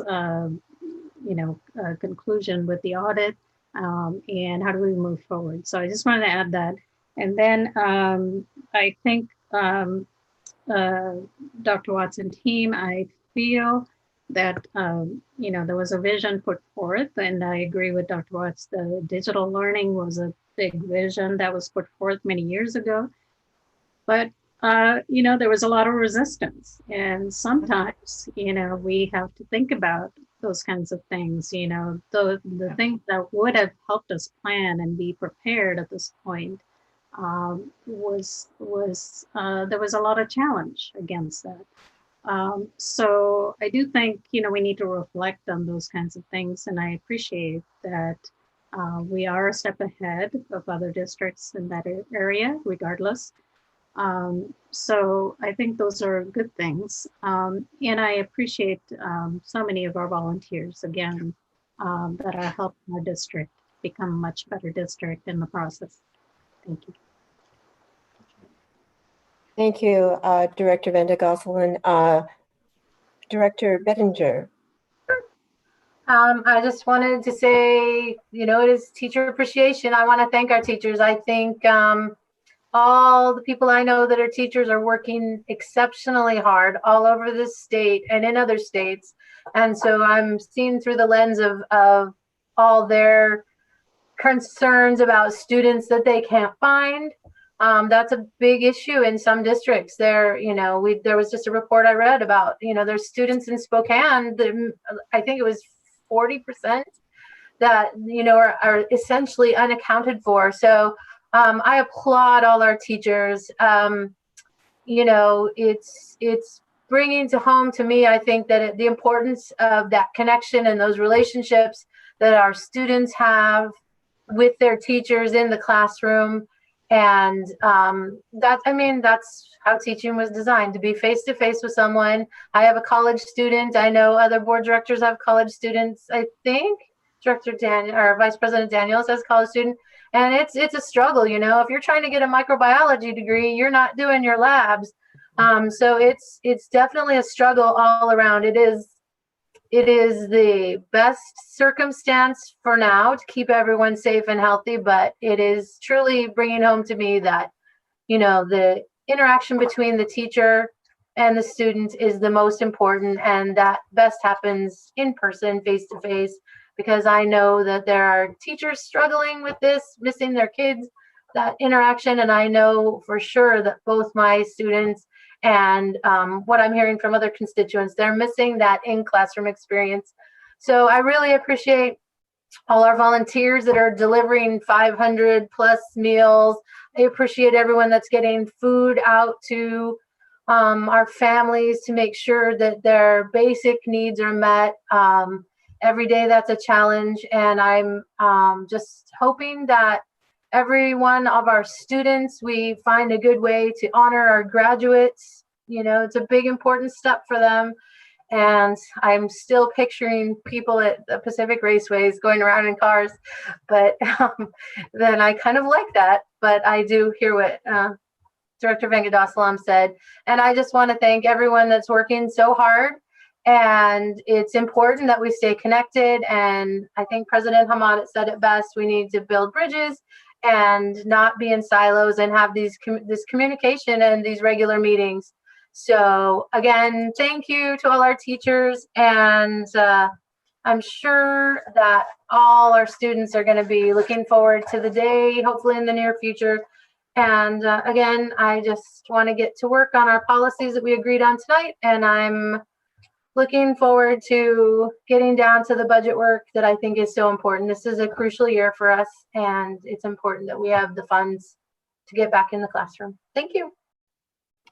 Thank you, Director Bettinger. Vice President Daniels. Yes. So I too just really want to say thank you to all of the staff. It is, working with staff and understanding that, as much as we're trying to work and the expectation that's put on staff to reach out to kids and students and the importance of that, understanding that many of our staff members are going through their own issues and having some of their challenges as well. And I think that, I hear a lot and see a lot about, well, my students heard from their teachers, this many teachers, and my student hasn't. And the reality is, I think everyone is dealing with this differently, and we don't know what people are going through. We know that, we're all human and we have families, and I can't imagine being a teacher trying to teach online when you've got kids at home running around behind you. I mean, there's so many things that are happening right now. And again, we don't know. And so I just really, I'm appreciative of whatever is happening, whether a teacher reaches out once or twice or 20 times. I just know that we are all working through this together. And I think grace is something that should be practiced and given. We want it, and I think that we should definitely give it to others. I know parents have a new appreciation. I appreciate what Director Bowen said about the food. It's like, oh my goodness. And it's not just kids. I find myself struggling to step away from the refrigerator. It's like, but that's just kind of what we do when we're at home. It is just a challenge. But I appreciate every person that is working so hard, our volunteers, our nutritional services staff who, they just can't seem to get a break sometimes. And I just really, it is difficult what they're doing, and they're amazing at what they're doing. And those numbers are amazing. And goodness gracious, if you've got 322 meals and you've got milk at all of them, if you have a couple of cartons of milk with past dates, I mean, really, it's expected. I'm sure some grocery stores have had milk with, past sell-by dates. I mean, so I just think giving grace and understanding is huge. And so I appreciate that. I appreciate the nurses. I know our nurses are working to reach out to kids. I know there are some kids who people haven't heard from. And I know that breaks a lot of our teachers' hearts and our staff hearts. And so that I know is a struggle. And so I appreciate the efforts that go on with regards to making sure that all of our kids have an opportunity to be in touch with someone. Thinking about our seniors, I've got a senior. And so this has been a unique situation, of course, for him. He seems like it's okay, but I know that it bothers him a little bit, as especially as it's starting to get closer to what would have been graduation day. I too would encourage, I know lots of parents are kind of asking, about doing some type of celebration or something during times. I just as a note, I think about, our graduation cap and gown pickup, which is on a Monday between 9 and 12, and they have class on Monday between 8 and 11. So just thinking about, just as we can schedule things, I mean, it would be wonderful to have something, but we don't know. I've heard from a couple of parents who say, well, what about if I can't make it during that time because I have work or because I have something else? I don't know that it was communicated that there's an alternative. I know I didn't get one for my school. So I just really would like people to consider, think about some of those scheduling challenges, because I know that would be a great opportunity. And there is a plan to do at least something with parents standing along the road as kids are driving by. But any opportunity, I think, that we have to acknowledge or celebrate our seniors in a little way, I think we should really try and take advantage of with our planning. So anyway, I appreciate everything that everyone is doing. And I wish everyone, I hope you're all healthy. I hope your families are healthy. And I hope that it remains that way. And I wish you all the best. Thank you so much. Thank you, Vice President Daniels. I'm going to be pretty brief tonight. I just want to thank all our staff that's working so hard, and especially our nutrition services. Like I said, that's an overwhelming amount to try to deal with, and our volunteers that are helping deliver those meals that aren't staff. I want to encourage you to look at our work session. Our emphasis, in my opinion, to making things really right is really emphasizing getting our policies right, working on that. That's why I've been pushing on that. And we have set up some committees, some subcommittees to try to get on top of that faster. I think having a process that everybody understands and can relate to and is laid out in a time frame. And when people have a way, our community, if they have issues, that they can get their voices heard. I've certainly tried and continue to try to answer every email I get from you within a 48-hour time period. And I may not have all the answers, but you're still on my wavelength that I'm trying to get answers for you, because I think that's part of my job. And I think that working together, I think any organization, and I've been involved with a lot of big ones, that one of the challenges is to try to bridge the gaps from the silos. It's easy to get focused on what you're doing and think everybody knows what you're doing, and yet you're not asking other departments or working with them. So if I have a couple of goals in mind on my agenda for the next year, is to get our policies really worked well, make sure that our community is heard, and make sure that we are really working hard to work on all those issues and get answers to our people as fast as we can, so they feel a part of our community, and that the silos are not just between the community and the staff or anything like that we're all working together. I've seen been on some task force, strategic task force, and 24 core and all these things that have come up. We've had some wonderful discussions, but I also want to see different faces there, and different faces I don't see all the time when I go to these meetings. I want everybody in our community that may not feel that their input is important. It's important to look at everything with an equity lens. That means reaching out, maybe going to those people that don't feel like they can come in. And it's harder through Zoom. I agree. And the other thing that I think is very challenging right now is education has an opportunity to really look at themselves in a different lens through this COVID-19. And I hope that we're not going to go back to everything is as normal, because I don't think it is going to be normal. I think whether we get vaccines or we get cures or we get medicine that helps with this stuff, I think we need to learn a lot of lessons from all of this. And the lessons are that we probably need to do things differently and be more prepared in case we even have a horrible blizzard or something that we could go to and keep working. And I'm not sure all of that is going to be, I mean, I think older kids definitely are prepared for that, but the younger ones, especially, and even the older ones, need that one-on-one relationship. So as much as everybody wants to say, let's just do everything on Zoom or do everything on Microsoft Teams or stuff, kids, I know, need that human touch. People need a human touch. That's why everybody's going crazy. So anyway, I want to thank all you for being here tonight. Thank you for all you do in the community. I think we have a great community, and I'm very proud to live in this community. So thank you very much for tuning in. And I think if there's nothing further, we will be adjourned. Thank you. Thank you. Bye. Thank you.